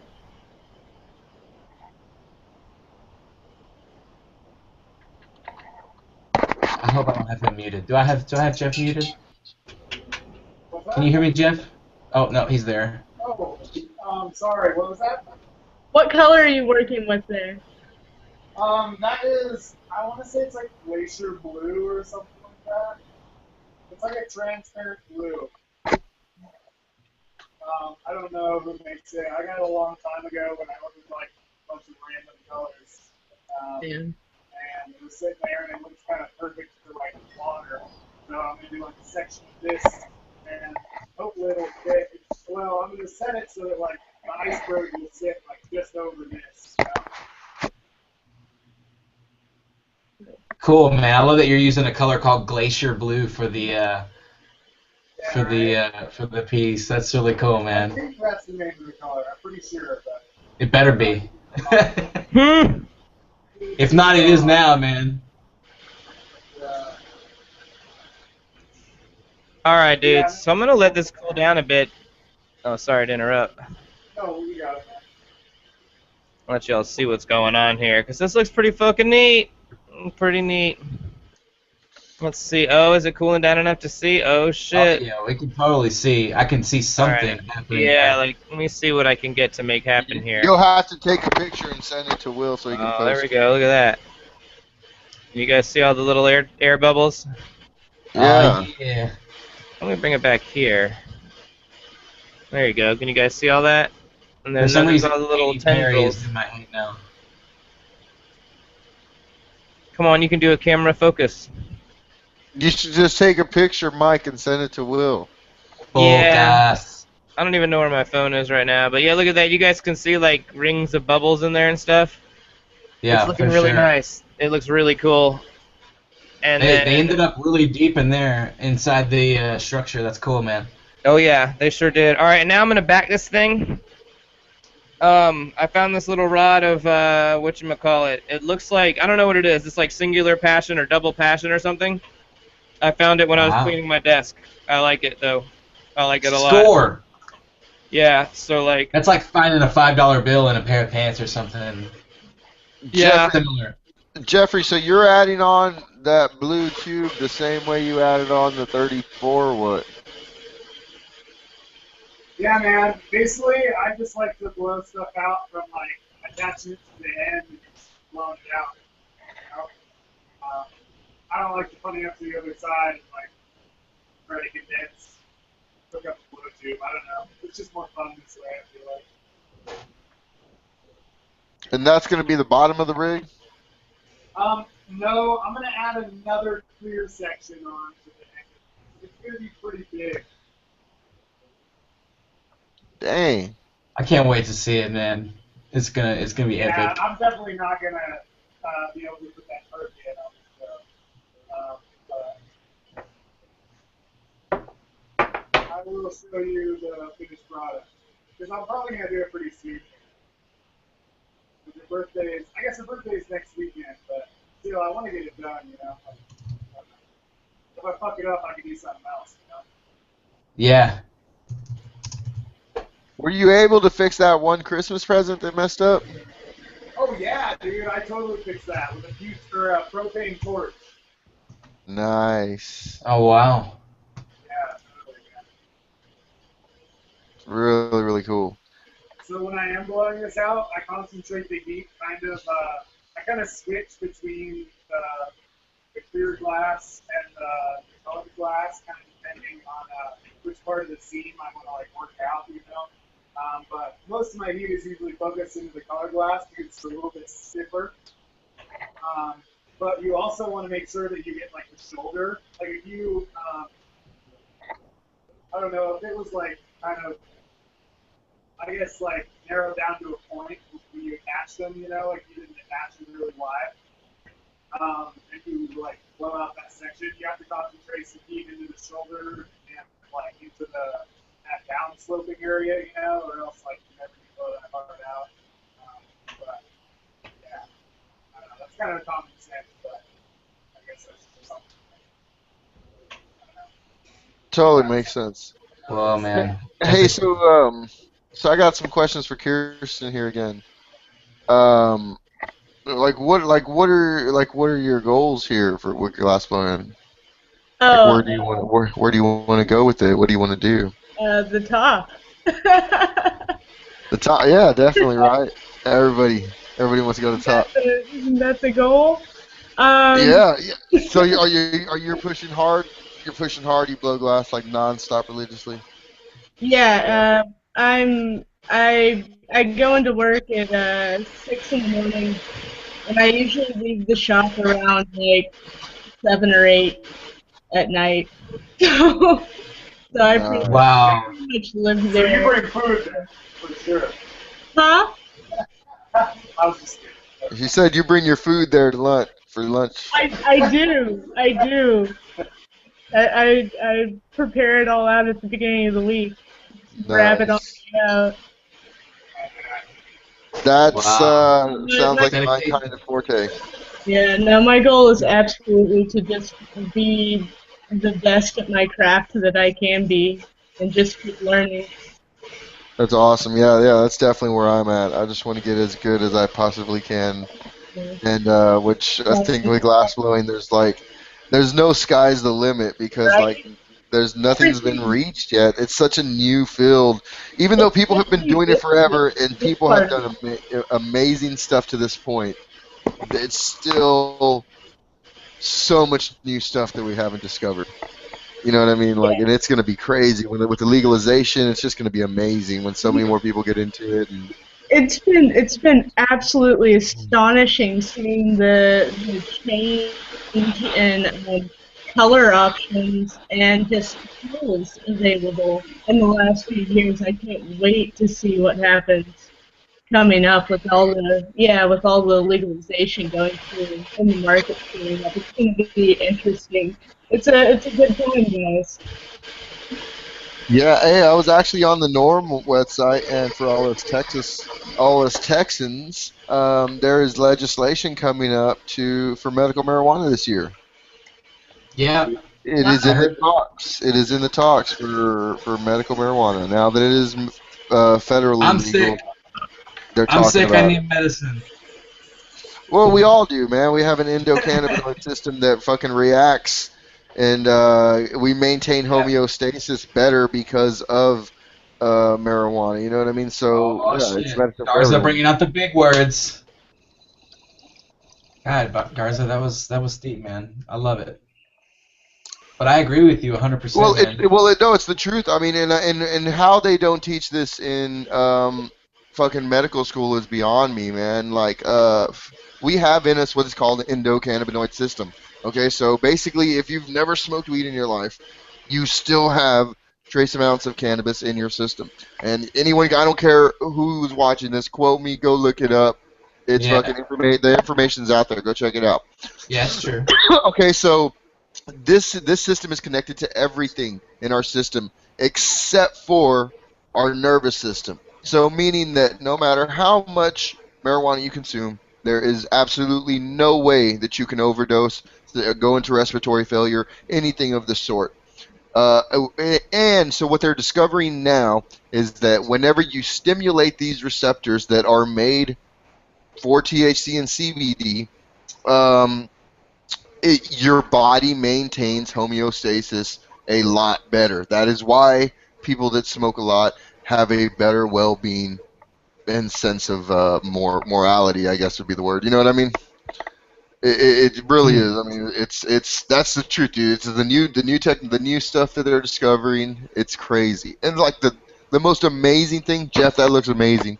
The most amazing thing that they're discovering, like right now, or that they discovered this year, was that THC and CBD kills cancer.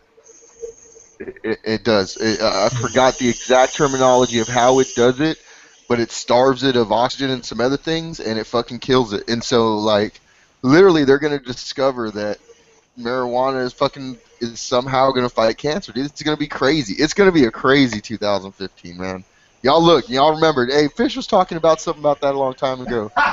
Yeah, well, we know for a fact that even if it for chemotherapy, patients, we know for a fact it helps them with their appetite and stuff like that, because when you're taking those radiation, it basically is fucking your body up, and it's well documented that cannabis stimulates appetite and Oh yeah, well gets you yeah. back into eating, In so those same that's a benefit right there. Yeah, in those same patients, though, what they're discovering is that, like now, because there's long-term research being done on these patients, what they're discovering is that it is not only is it helping them in that manner where it is allowing them to eat and it is making them a better way of life, better well-being while they're sick, while they're dying, but now they're discovering that it is actually fighting the cancer. That is why these people are getting better as well. Dude, it's going to be a crazy year, man. I'm telling you. I can't. I never thought I was going to see this in my lifetime. I did not even think my kids would see it. Right? Oh man, Yeah. I did. Maybe I never. was a hopeless Never. optimist. No, I never thought. I didn't think my kids would have ever seen it, dude. And then, like, I'm going to get to enjoy this with my kids someday. It's just unbelievable. Unbelievable. I am fucking blown out, man, right now by what's going on and what's happening. And you, Chris, you're in Austin, so like it's almost like California over there. Oh, for sure. It's an oasis, for sure. It is so different, man. When my daughter, she's 15, she's a total hippie. Like doesn't, but like she plays sports and stuff, right? So she's not, she doesn't smoke or anything like that, or never has. But like total hippie at heart. And when she goes to freaking Austin, she is like, "Dad, this is where I belong." I'm like, "I know, baby." I'm like, "I know you do." Like, It's a great place. It's unique, for sure. Definitely. Yeah, it's kind of a diamond in the rough as far as Texas goes. I mean, but if you look at Texas, it's just a weird state. I mean, it's the weirdest geographical thing it could be. I don't know. It's just weird, and Austin is literally right in the middle, and it's just a mecca for like all kinds of different cultures. But the stoner culture is huge in Austin, and the culture. Let's not call it a stoner culture. Well, I mean the cannabis culture, yes, because there's a lot of different cultures there. Yes. But man, the cannabis culture is huge, and it's really cool. I got a couple of friends that live there, and it's fun to be. It's Austin's a great place. If you've never been, you should definitely go. You don't worry much, for sure. What was that? I'm sorry, I missed it. You don't worry as much in Austin. No, you don't. No, you don't. Yeah, it blew me away that one lady the other day got caught with like 2 pounds and then gave up everybody in Corpus and all that shit. I doubt you even heard about that. But yeah, she was like a teacher or something, pushing weight, and she was hooking up teachers over here in Corpus, and I was like shocked that she got caught in Austin. I was like, "You got caught in Austin? What the fuck? You had to have been messing up." You know what I mean? Like, are you born and raised there? Schools, huh? Yeah, I don't like when teachers fuck around.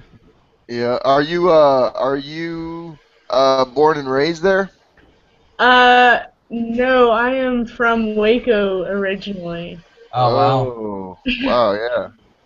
That is way different. How did you end up? Slightly different. Did you end up there? How'd you end up there? In Waco? In Austin. In Austin? Well, I went to college in Ohio, and I really missed the sun and heat, so I moved back to Austin. So turns out sun and heat isn't quite as much fun for glass blowing, but still nice. That'll work. Yeah. So Ohio, how'd you end up in Ohio? That's very. What were you studying there? When I went to community college out of high school, and I had one of my 3D art professors say that they thought I'd enjoy working in glass. And since I didn't have any other direction, I started looking for schools around the country that offered glass degrees. And I ended up at Bowling Green in Ohio, which Wow. had a nice little glass department that was in the middle of chaos. So when I got there. That's fucking cool as shit. And so So it all you started. said you spent 4 years doing that in college, or? Yeah, I eventually switched to a sculpture degree, just because it let me work in other media. It didn't tie me down to one thing. And I focused on metal for a while, on casting, and that's what I eventually graduated with. Wow, very cool. So why don't you make metal? Why don't you cast metal tools? Well, you don't want to cast tools; you want to forge them, which I can. So why don't you forge metal tools? This guy's I know nothing. I was So it all has to do with the molecular structure of the metal, and how the cooling process goes. So when you cast metal, it tends to make the crystalline structure rigid. All the molecules inside of it want to line up into a grid format, and that makes it really brittle. Because everything's on a grid, if something cracks, it just wants to crack all the way down the line, and that your tool is gone. Whereas forging, you're basically annealing the metal each time you do something to it. So same with glass and with DVIT, which is the forming of a crystalline structure in the glass. When you're forging a tool, you're taking all the molecules and you're rearranging them and taking them out of that rigid molecular structure. So. Wow. Yeah. Super badass. Okay, so again, why are you not making tools? Like like glass blowing tools, like blow hoses and things of that sort. Or have you ever dabbled in making? Well, you need a lot of specialized equipment for that, and also you have to have. It's nice to have all of your paperwork in order when you're going to be running a forge or a foundry. Limits. And there's also noise ordinances that people don't like you hanging on an anvil at 3 in the morning. Kind of thing. I see. Yeah, I would think that still working places or forgeries or foundries would be far and few between nowadays. Not so much. I think the more you get towards rural farm sort of thing, you're going to find a blacksmith there because there's so much equipment that has to be easily, quickly repaired. Sort of thing, but yeah. Pretty interesting. Interesting stuff. It's crazy how a metal and glass in somewhat same shape or form are kind of the same. You know what I mean? I mean, you have to weld them together. You have to get them up to heat. They react in somewhat the same manner. You know what I mean? Yeah, no. Or you can anneal them too, Yeah, you have to anneal them. You know what I mean? You gotta do it right. Oh, do you have to anneal metal when it's worked? Yeah. Oh, really? It depends. It depends on what you're going to be using it for, but yeah. For the samurai, you have to first heat it and then cool it and then heat it. Oh god, the forging process for that is insane. Yeah. For Damascus steel type stuff. Yeah. I seen that blade, the weapon maker or whatever on YouTube. I watch that shit. That motherfucker goes back and forth and back and forth and back and forth and back and forth and back and forth. 500 folds. Yeah. Hold on. Say that again. It's 400 or 500 folds of So you take all of these rods of metal and you weld them together into a bundle, and as you're hammering and welding it out, it gets long. So you heat it up, you fold it over, and you bang it back and weld it back together, and then you do that about 400 or 500 times. Damn. Yeah. I don't know if it's quite that many, but it is hundreds. That's hardcore parkour. That is hardcore parkour. Yeah. Whew. There's some really... I do want a Damascus blade, though. I would take one, like the razor sharp, just in case there's a zombie apocalypse. I would definitely be the Michonne. Or just one of your best bets in the zombie apocalypse. Yeah, because it's quiet. Exactly. Yeah. And you can just hack your way through these motherfuckers, you know what I'm saying? Yeah, man, you don't know what zombies are going to be like. That's true though, because what zombie apocalypse are we going through? All right, so hold on. I got a problem with this because some movies depict them as fast and some movies depict them as slow. Here we go. You gotta go with the traditional slow zombie. The fast slow zombies were good. They're not slow zombies. I'm surviving. If those fast motherfuckers from World War Z come, I'm dead as a motherfucker. We all are, man. I'm gonna act sick. I'm gonna be like, oh, I'm sick. Don't fuck with me. You like that? Yeah. So I can't run that fast. All right, let's get back to Mike. Mike, let's see that marble. What's up? How you doing, Mike? What are you doing? See that marble. I'm making I'm making it into a pendant. And now I've added like basically this is that style of pendant I was showing you guys on like a couple episodes back, where it's got the air trap in the middle, and then like a bottom honeycomb and a top honeycomb that is turned into the bale. And yeah, so it's like, and the honeycombs are UV.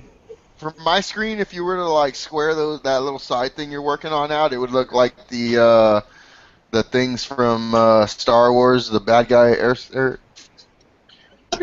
fighters? TIE fighters, yeah. Those dudes. That's more of a...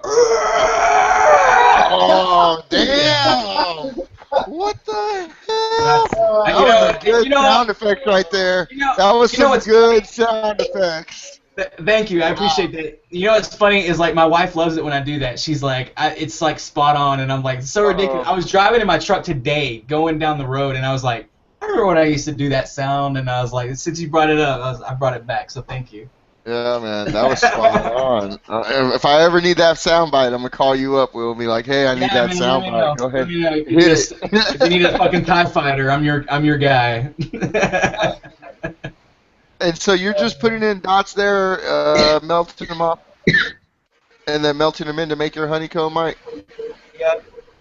What colors are you going with there? This, man, is that thing. It came from a North Star Shorts bundle. So it's like, I don't know what the fuck it is, frankly. And then I'm using the that blue that I made, the sparkle blue. Half-Life mix. Ah, yes. Hey, so Mike, did you decide if you're going to be able to make it down to the Cannabis Cup? Good question, dude. I don't know. That is a good question because I think you should, man. I would be sad if you weren't there, man. You're gonna hurt his feelings, Mike. You better make it. You see that? Me and Jeffrey aren't enough, Mike. Will needs you. Hey, no. I miss y'all too. You know what I'm saying? Like, there's plenty of my love to go around. And not in that weird way either. So the weirdest thing, Mike, damn, I didn't bring it either, that I need to ask you about. All right, well, actually, I need to ask Amir. Some of my rods that I got of lemon drop have a clear running through the middle of them, like they're Marini. Really? Yeah. Well, check those out under the black light, because I understand the ones that aren't mixed as well are the ones that are more UV reactive. Of lemon drop? Oh, yep. Really? Oh, yeah. You wouldn't believe... Lemon drop. some of the lemon drop I've got. I've got one rod that is fucking insane. I'll show you guys in a little bit. Lemon drops reactive? Some of it is. If you look over your stash, I bet you find like some rods are mildly UV reactive, and you might find one like me. Like I had one in my I had about a pound left of it, you know. And when I checked it out, man, one rod in particular is fucking insane. I'll show it to you guys, like I said, in a bit. I'll get my UV flashlight out. Lemon drop. We're talking about the same color. It's not supposed to be a UV reactant, right? Nope, the transparent yellow. Yeah, man. Yes. We're on the same page, brother. Nope, okay, awesome. Awesome. Fuck yeah.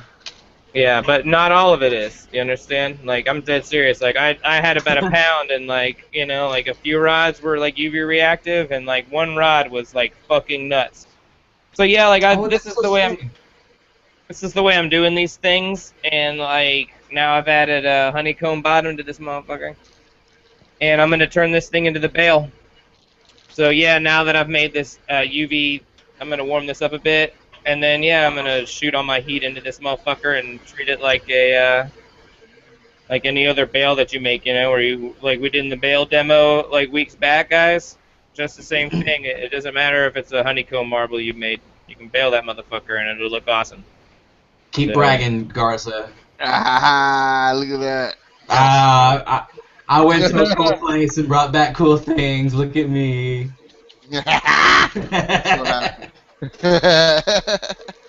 I'm coming up to Austin right here in a couple days. When am I going to be there? Hold on, I got my secretary right here. Hold on. When am I going to be there? I got my secretary right here. Huh? What days am I going to be there? Hey, I'll fire your ass right now. What days am I going to be there? No, hey, what days? Oh yeah, there goes Mike going on the bail. What days am I going to be there? Oh yeah. Wait, I can't. Huh? Okay. I can kind of see it. 22nd. Where are you going to be, Garza? Why are you going to Austin? Because my girl has some training shit, so she's going to have a hotel room there for free, and I take an opportunity to go up to Austin and just try to go to collab with people. You know what I mean? If I'm going to have a free room in Austin, I might as well come up and see the glass scene. And now I have a friend in Austin. What the hell? You know what I mean? This is how beautiful the world works, man. My fucking days could not be lined up more better for me ever. I don't even understand what's going on right now. All the planets have aligned. I found it. I found the path. That's not possible. That's not possible. Oh, shit. Here we go with the space talk. Here we go. I'm sorry, Will. You're right. They all orbit in like a carousel. Okay. All right. Well, my planet's aligned for me because my shit's just going right. It's awesome. you don't have planets. So yeah, man. All right. Yeah, man. So it would be really awesome to come up first and you know, see what y'all got going on, and if by chance I'm welcome enough to come in your shop, it'd be amazing. You know. Yeah, absolutely. That would be cool. Totally sick, man. Can't wait. When are you doing that, Garza? The 22nd? 22nd. I believe it's Sunday, Monday, Tuesday, Wednesday, and Thursday, I just heard. Oh, wow. You're going to be up there a bit, huh? Yeah. So I'll get a chance to go pick up some stuff that I don't get to pick up, and equipment and colors and whatnot. Yeah, there's a store there, right, in Austin? Yes, actually, I like to plug them for the few viewers that we have. Sure, because they help me out. South Austin Boro. Yeah, I don't know. Do you use them? I've never used them. Sava's great. Yeah, they're fun. Yes. What'd you say, Bob? What did you call him? Oh, Sava, yeah. Oh, yeah, Sava, yeah, South Austin Boro. Yeah, they are great. So check out what happened. I was going to do those videos with Revere, and I called up Profound Glass because they're the ones that make those gems that I was using, and come to find out, they're completely sold out. They're like, oh, we don't have any, whatever. My flight was already booked.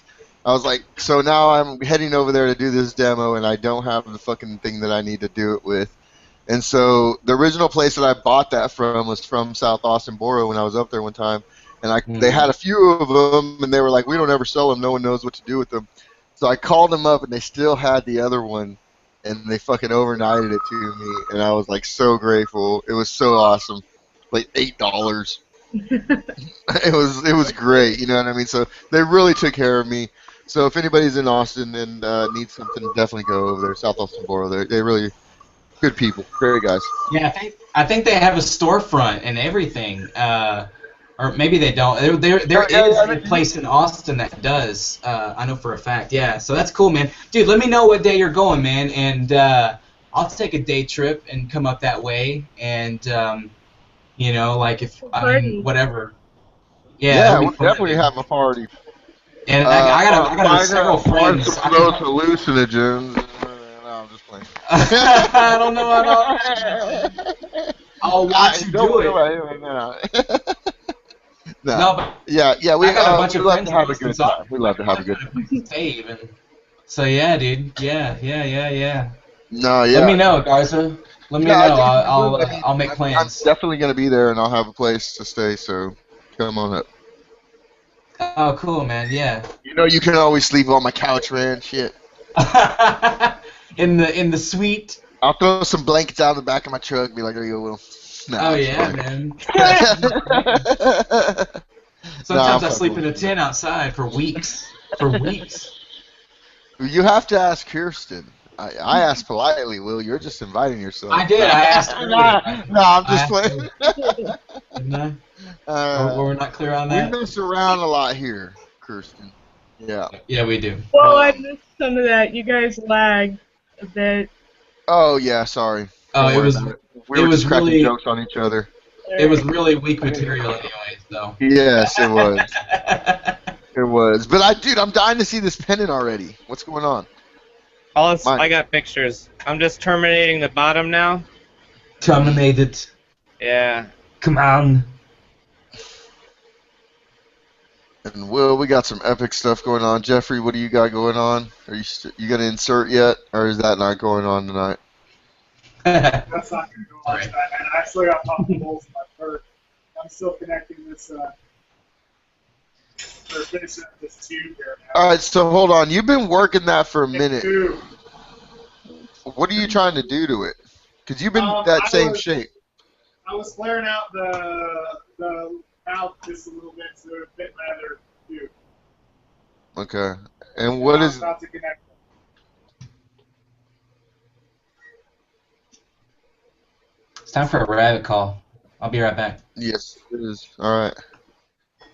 Hey, you know, dude, Jeffrey's making some amazing stuff. He's got a perk that's got it's icicles and iceberg, and it's got penguins all on it. It's awesome. Super awesome. Yeah, it's gonna be a fun one now.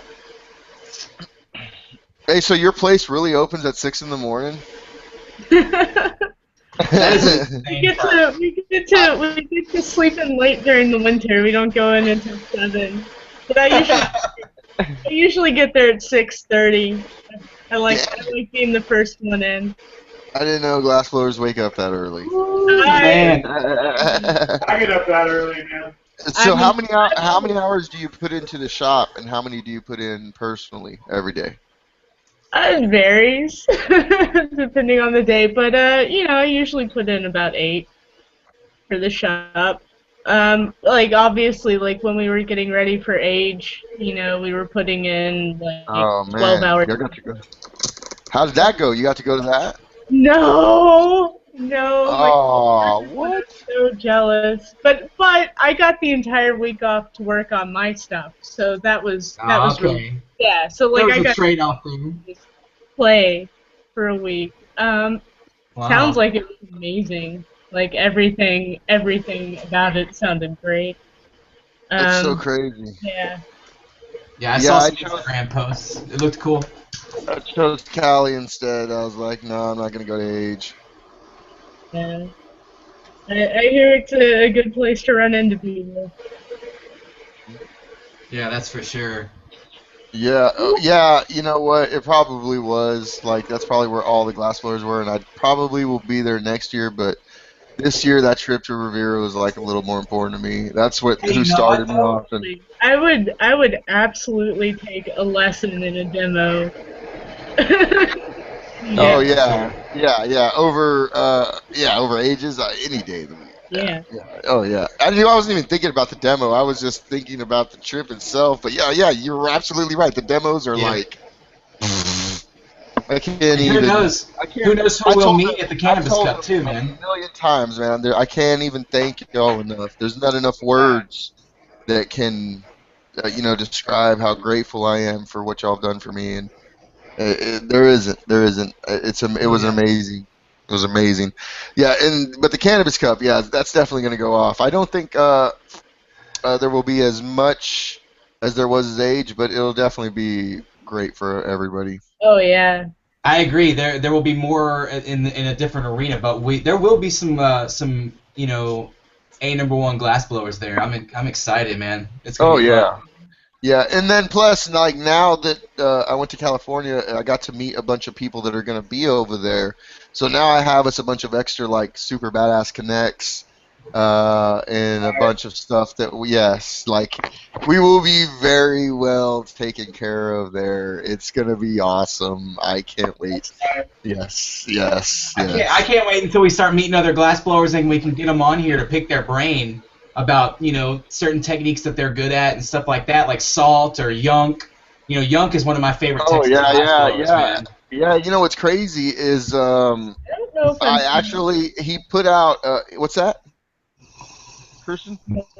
Oh, I'm sorry. I don't know if I'm familiar with Yunk. Was it? Yeah, YUNK.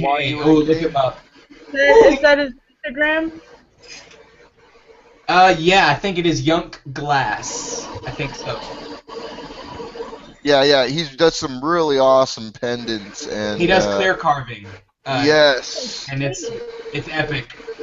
It is epic. And he actually put a post out at the beginning of the year saying that he was reaching out this year to do a lot of collabs because he really hasn't done that in the past. And so I hit him up and he was like, "Yeah, man, hit me up when you get back from Cali." So I'm looking forward to hopefully throwing down with him. That would be awesome to put something down with him. I would love to even just watch him work, for 5 seconds. His pieces are so clean, and they're so just uniform, and he sets opals in these things, and they're just... Okay, so Will, that's actually, so what I've heard is that is actually not cold work. What do you mean? He's not cold working those. He's dot stack. It's dot stacking. It's clear carving. Yeah, he's laying down a color and then adding clear, melting it in, over and over. You see how deep he goes too. It's just so beautiful, man. It's so beautiful. I love it. He's a genius. And his rigs are super, super, super clean, man. I would love to own one. That's one of my dream things, is to own one of those rigs. But I want a rig from all of y'all, man. Everybody on this chat right here makes badass rigs that I want now. So it's goddamn, where am I gonna put all this stuff? I'm gonna build a shelf in here or something. It's crazy, but yeah, epic stuff, man. Definitely. Let's see what's going on in the chat room here. Yeah, I have been neglecting it. We had our first timer tonight come by. Let's see, Erica Southworth. And so we want to say, hey, what's up, Erica? We're so glad you're getting started in glassblowing. If there's anything we can do to help, please let us know. If you have questions, send them in. I see she had a lot of questions, and it looks like the chat room took care of it for us, man. Thanks again to you guys. Those scoundrels, they saw a woman and they were like, "Hey." Be right back, dude. I'm just joking with you guys out there. 3E hanging out in the chat room. Never seen 3E before. Kilo Skimp, Don Cola. Oh, Kilo Skimp's here? I believe he should be. I didn't see him, but maybe I missed him. If I did, I apologize, my brother. Let me switch the camera over to Jeffrey here. Look at this, just this huge ass. Yeah, so let's talk about this for a second. Well, Jeffrey has. All right, Jeffrey made this out of like a rod and 32-inch tube. How big is that thing, Jeffrey? 60 mil, 70 mil? I think it's 60 or 70, man. I don't know. It's pretty big. It's bigger than any tubing I have sitting around my house. This is how Jeffrey works, guys. He takes small stuff and blows it up huge. Yeah. It's so crazy. And I cannot wait. Like, I'm literally bringing Jeffrey down to my studio pretty soon. Just because, like... You're literally going to bring him there, like... Oh, yeah. Yeah. So much stuff. Him there? Yeah, black guys in suits Is can he show gonna up. Is he going to be your Or guys in black suits. Or they might be black guys. I don't know. They're going to show up, grab him, be like, come on. He's going to be your Jesse Pinkman. You're going to have him, like, chained to, like, a fucking torch. All right. We got there. They're all going to be wearing, like, Rasta hats. All dreaded out Rastas. Oh, my God. Yeah, that'd be hilarious. We should make that a thing. They won't even have to explain to you what's going on. You'll be like, oh, it's time. It's time to go to Texas. Nah, but I definitely want like Jeff to get a chance to come down to my studio, man. I feel like, man, we've done a lot of stuff together, and I'd love to like have him come down and do it all in person. Yeah, dude. And I think that him and I have a lot that we could throw down, and then if he does, Will, you're right around the corner. You can fucking just get on down here, and we have everyone's torch here at my studio, ready to go. I'm a Red Max guy, so Kirsten, you're more than welcome to come down as well. Awesome. Kirsten, what are you using, by the way? What kind of torch? I'm on a Lynx right now. Very popular torch. Very popular. Do you like it?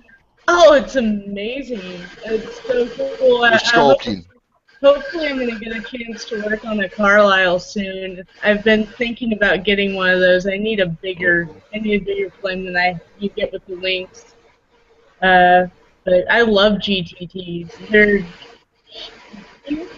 You can't mess up color with the GTT. It's amazing. I didn't think it was possible until I got that Lynx. But like those crayon colors and butter on that thing, it's great. Oh yeah. You can really control it with your cold flame. Yeah, it's so crazy how cold you can get that flame, and it still works, and you're just like, that's so weird what's going on in there. Yeah. I actually use my Champion more than my GTT, but I love both of them. They're the shit. I can't wait to use the Champion when I come down, man, because that's the torch I want to upgrade to. Because, like, I would probably never do Marini, more than one. I don't know. I do small ones, and I, like, play with them here and there, but, like, I don't know, when you look at, like, Mike Mason's work and, like, Marini, I mean, like, for instance, like, we've all looked at it. I mean, this, the Nike Check one, like, that's, like, work that, like, I would never get that good, I don't think. Not in Marini, because it's not really my passion, but, like... you shouldn't doubt yourself that much, bro. Well, I don't doubt myself so much as it's, like, it's not an avenue I want to pursue, you know what I'm saying? Like, I want to be, like, the guy that takes Mike's work and then, like, uses it in cool shit. You know what I'm saying? Like, I want to go, like, a little bit different direction. And, but that's the beautiful thing about, like... Look at this fucking 3-liter this guy made. It is right. This is like a wine bottle. It's a 3-liter. This is a 32-ounce bottle next to it. It's like Jesus Christ. Look at this thing Jeffrey made. What are you going to do with that, man? Fucking huge. So I'm going to pop a hole in the bottom, and then I'm going to fucking place that, I'm going to flare it out, like wide open, so that I can set that huge iceberg inside of there. And I'm going to set the iceberg inside. Oh, nice. How are you going to get the joint through? Like, where are you attaching it? And that's what I want to know.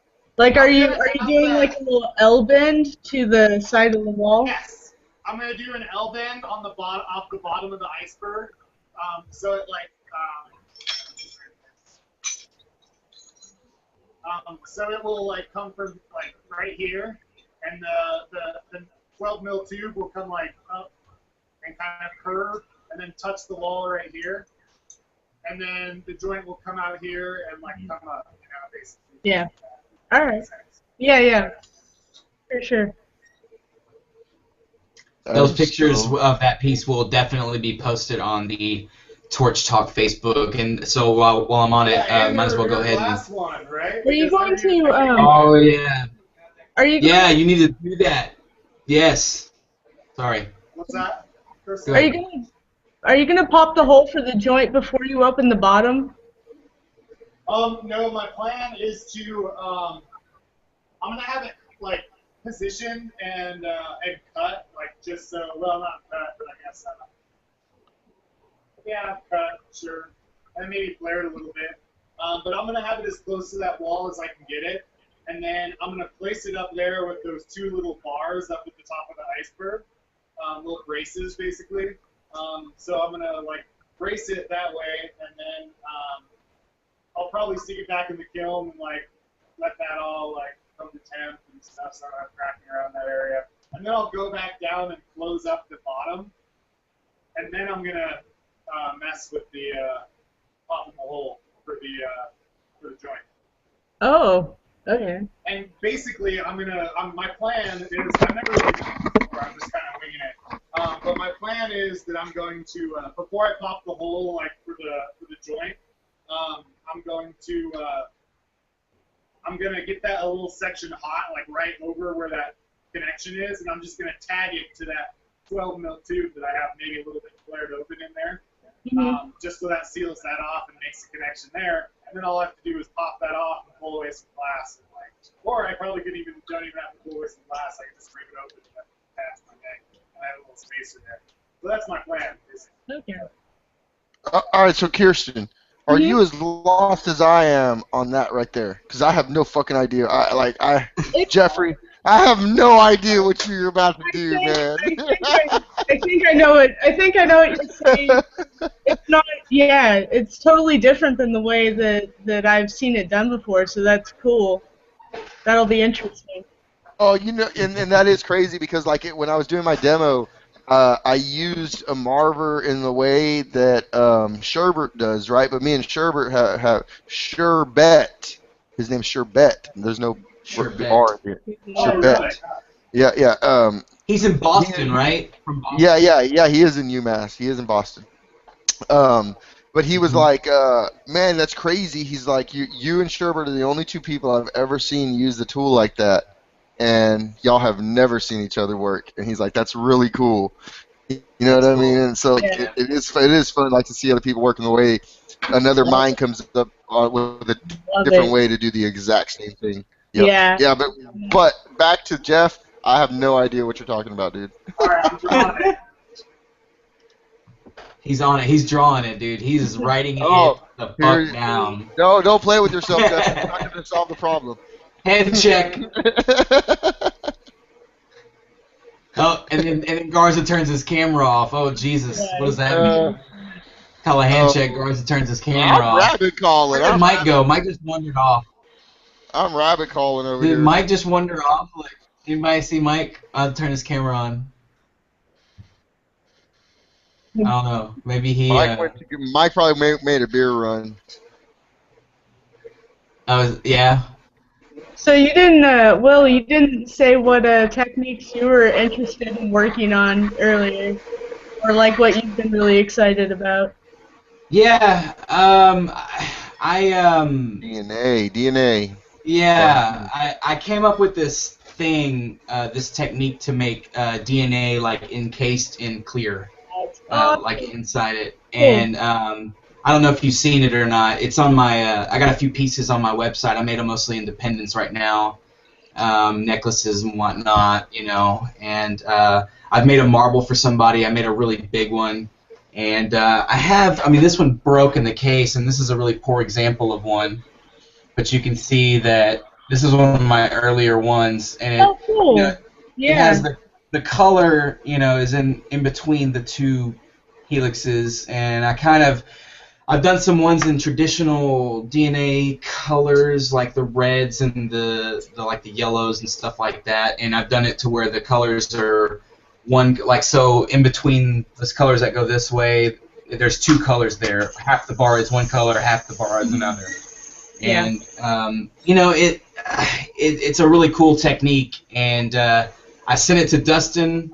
You know, when I made my first couple of ones, because I had never seen anybody doing it. I was searching all over the Googles everywhere, and nobody was doing it. So man, I sent it to Dustin, and like as soon as I sent him the email, he sent me one back, and he had his cell phone number in there, and he was like, "Call me." So I was like, "Oh shit," you know, like what the hell, you know? And so I called him up, and we talked for like over an hour, and he was like, "Dude, I don't think I've seen that before." He's like, "I think that's something that you pioneered," and that was just blowing my mind, man. And so I mean, it's just really, really awesome. And so I'm kind of working to perfect that, you know, and try to push it to where it should be with like really good twists and like have the DNA laid in a certain way. And I've done it with sparkles like on around the outside of it, around the helix part. And it's been pretty successful. I'm actually doing a science fair coming up later this month. Down here in Texas, and I'm gonna have pendants out, and you know the DNA style. I'm gonna be doing Jupiters and stuff like that. But yeah, that's where I'm at right now is the DNA, and everybody seems to like it. You know, it came together. You know, it was like this thing that I had a vision of how to do it, and I went out, executed it, and it was like boom. It was like it fell in my lap. You know. So I'm eternally grateful to the universe or whatever, you know, is out there. Yeah, luck. I won the lottery, the glass lottery, and I don't know. But yeah, it's cool, man. I'm gonna start using it in different ways, putting it on spoons and sidecars, and probably some dab rigs, and then of course I've got the pendant line. Actually, I sent some pieces to Dune, and we did a piece for a guy on YouTube, Custom Grow 420. He's Jolioli. He's a really animated guy. He's hilarious, and we sent him a collab that it was me, Garza, and Jeff. Jeff basically assembled everything, and you know we sent him the stuff, and so it was pretty cool. You know, we were doing collabs and sending them to people. We sent one to Revere. That was you guys, right? Garza, yeah, that was I you. pulled down the tubing and the millies, and Jeff assembled it. That one's actually in the Revere studio. It's super badass. Yeah, that's so cool, man. It was so fucking badass, by the way, Jeff, to go in there and see our work, like up and like right next to Eugeni's. Straight up, I was like, fuck yeah. That's epic, man. You know, just to see your own work right there next to like somebody like Eugene. I mean, come on, man. Like he's probably one of the best glass blowers there is. I don't know. That's a bold claim. That piece in there is amazing. That's right, man. That's awesome. Yeah. He's damn good. Let's just say that. But that piece he has in there with I think it was like with Dell Summers or something like I don't know. They did a piece in there that is just outrageous. That big old wasp, and it's in the case right in front of ours. It's badass. Oh, that is so cool, man. Yeah, man. It's like the showpiece case in the piece in there, but that Eugene piece is fucking beautiful, man. That's funny. If you saw it in person. Don Cola says. Oh, sorry. Okay, let's get on him. There we go. Oh, okay. Wow, you opened that thing up. Hey, that's nice, Jeff. So yeah, now it's time to see if this thing fits. That's funny. Don Cola says science fair in Texas. Beautiful. I know. It's a crazy concept, man. You got it the right diameter. Yeah, dude, that's perfect. See, we got a little extra room. It's a little bigger than whatever size studio this is. Oh my God, I could 60 or something like that, but I don't know, man. It's like big wall. I cannot wait to see this piece. I'm as excited to see this as well, maybe I don't know. I'm very excited. Cool. Are you flame annealing that as you go? I've been switching back and forth. No, on this one I really haven't. Sometimes like I just try to be like careful and like make sure that I like kind of heat everything up and like get it all evenly hot before I let it cool down for good, you know. really been like blaming it. I just throw it in the kiln. I just kind of garaging it. I guess I don't know if that's the right term. Yeah, I just throw it in the kiln for a little bit. Give it a good soak. Okay. Yeah, I let my forearm kind of recover. Right. Yeah. I don't even have rollers, so it's kind of, This dude's messing with 70 mil with no rollers. No shit. When we meet him, he's gonna look like the Incredible Hulk. He's just gonna have like 4 arms from hell. He's like, "Argh." That's funny. It's like, look at my biceps, look at my forearms. I noticed though, man, like one of my arms is significantly bigger than my other arm. You know, like I can tell. Well, that's from other purposes. My right hand, you know, That's so funny because the funny part about that is that you're really left-handed. Oh God, we went there. Fuck, we went there. All credibility lost, man. We've just lost all credibility. All I can say, man, is that it has been an epic month in glass blowing, and God damn it, it just keeps getting better and better every month. I love it. I love all you guys. It's amazing shit. Dude, and it's only like the first real like it's like we're barely even in 2015 is what I'm trying to say. Like, you know, it's only the beginning of January. Oh, it's gonna February, be so who knows? Such an amazing year. Like I got so many trips planned, and they're all just because of glass blowing. So stoked. And Kristen, I'm serious. I'm coming up. You're looking for me. Whoa, by the way, what is your Instagram? What is your IG? Oh, Dalek42. Yeah, everybody listen up. Let us just spell it out right now. Go for it. It's DALIK 42. Oh, yo. What up, player? Oh, there he is. Yeah. He came back all choking. He's all, Mike, do we need to call you an ambulance? Are you okay? There he is. I'm gonna die. Hold on. Kirsten is giving out her 4-2. There it is. Dalek. K Bloomers. Yeah, the bloomers. Kabloomers. Oh yeah. I was 92. Oh shit. I was 90, so you had 89 before then. I was 91. Awesome. Oh, you gotta put your suggested to I gotta get on there. Come on. Yo, check the group, dudes. I posted pictures of the pendant. Post them up here. Of course, I'm Gilfai-san. We're all looking at Kirsten's sculpting. It's super awesome. I think it's sad that nobody watches Kroll Show. I just want to put that out there. But anyway. Oh man. I watched that shit. The picture of that one that you showed us is way better in the picture than it was through that camera. Let's see here. What the fuck? Oh, of course, I'm Gilfai-san. Okay, let's see. Where the fuck? Oh, I'm on the wrong group. God, I am so bad at this right now. Why? Oh, dude, that's the shark that you did with the fucking, and you cut the slits in the perk like that? Yeah. Oh man, guys, go to her. Are y'all on this shit? No. Jeff. I mean, yes. What are you doing right now? Yeah, man. Are you sitting down? Go to her IG so you can see the shark and shit. You're gonna love that. Yeah, that is cool. You know, when I saw those on your Facebook, I think Dude, I didn't know what they were. I thought they were hard idea. That is such a good idea. Like, so the water comes up like it's turbulent water, like as if he's feeding. That's fucking genius. Dude, have you guys seen the Sharknado movies? No. I've seen that scene where they cut the shark in half. I have not been able to bring myself to watch it. I'm sorry. I haven't wanted to ruin the idea. It's the best idea I've ever heard for a movie. I haven't been able to watch it. I can't do it. I've never been able to do it. It's actually well worth the time spent.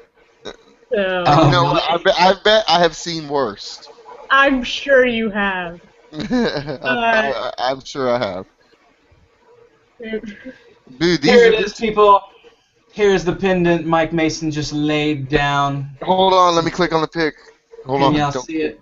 No, you don't have to. Oh yeah, you do. I'm sorry. I've got it up for everybody else. Nice. Yeah. Here it is, everybody. Is there another pic, Mike? There's 2 pics I put up. One where you can see the air trap a little better. Aha. Yeah. Yeah. There we go. Oh yeah, look at that. Yeah, that one you can actually see the tendrils. And then there's also the flamingo tendrils, but you can't see them because they're like clear. So when it comes out of the kiln tomorrow, I can put up pics with all the UV because like the honeycombs on the bottom and top are done with the UV stuff, and then the ones then like I said, the other tendrils, all the tendrils are UV, but one should glow green, and the other should glow the flamingo pink. What color is the purple right there? Man, you know, I'm not certain, to be honest with you. It came in a bundle of North Star, like 5-pound shorts. But like here, if it'll help you figure it out, it's like let me hold the rods, man. They're like they have like this milky color, right? And then that's how they strike. Yeah, but I think it's like singular or double passion, maybe. I don't know. I think or something like that. I forget. Or it's some kind of amber perp variant or something. I don't really know. What flame are you using for those guys? I haven't used any of the UV stuff yet. Oh, the UV stuff, I don't really think it's too flame sensitive. I just try and keep it pretty neutral. Yeah. Yeah, they work pretty much like clear, you know. They're essentially clear glasses, you know. Even the half-life is like Sublime, which is just like a tinted, you know, glass. They all pretty much work like clear. I just wouldn't abuse them too much, you know. Like I don't know if you can, but I wouldn't want to burn them out, you know. Like I just treat them almost like Dichro or something. All right, cool. Here's some air traps that Jeremy DeMig did. Pretty good stuff. Pretty solid. Oh yeah, look at that, gorgeous. Yeah. Let's see. Hold on. Nice coloration there. Oh, yeah. Mike, that's a great example of what you were talking about, how those striking colors leach into the glass around them as you implode them. Right, I think so, yeah, the halo effect, yeah. The halo around the columns, yeah, that's exactly what that is. It's the fuming leaching in. Yeah. Yeah, they're, I guess, releasing the silver, you know. Nice dot stacking. My dot stacking is not that even. That looks very good, man. Oh, one of the guys in my shop while I was off away, he got his dot stacking down really good. Oh, nice. Very good, man. Yeah, I'm gonna be stoked to let him show me some shit. Very nice. You guys can post up anything you want to our Torch Talk Facebook. You can find it here. If you click on this, we have lots of stuff going on in here. And, of course, you're welcome to post whatever you're doing. Jonathan Pates posted some stuff in here. By all means, Kirsten, you should post some stuff for us, some of the stuff you've done, and get some work on there. Also, while we're here, guys, we might as well make the announcement that we are moving channels. The Torch Talk thing started on my channel because I was the only one that really had a channel to host it on at the time. And we've gotten to a point now where it looks like we're going to need our own channel. So here it is. Torch Talk. I think it's just youtube.com/Torch Talk, or maybe you can search it. However, it is also in the the description. Yeah, the description. And I got a little video up here with my stupid face to tell you that this is the right channel to subscribe to. So there you go, guys. We will be doing the rest of the Torch Talks from this channel, and so go over and subscribe and make sure you're tuned in over there. And I'm gonna mute you a little bit, Jeff, while you're moving things. And but yeah, there it is. And we will be doing the rest of the Torch Talks from that channel. So I'll still be posting videos over here, though. Probably doing some live streaming from time to time in the afternoon, maybe. Which I know I've never even been on the Torch in a Torch Talk, so maybe that'll happen soon too. Who knows? Definitely. Well, I mean, I think this is we've been on for quite a while now. I think it's time probably a good time to end this out. So I would just like to say, Kirsten, thank you for coming out. It's been a pleasure. Your work is amazing. I was checking it out right here on Instagram. The it's shark, cool stuff. the thrashing shark, I love it. I freaking love it. Yeah, that is very great. cool. And the that's Ninja Turtles. Like, there was a shop that took an amazing function video of one of ours in slow-mo the other day. I'm not going to be able to find it then. Oh, no. Yeah. Not there. Oh, right on. Well, But it's been great. This has been fun.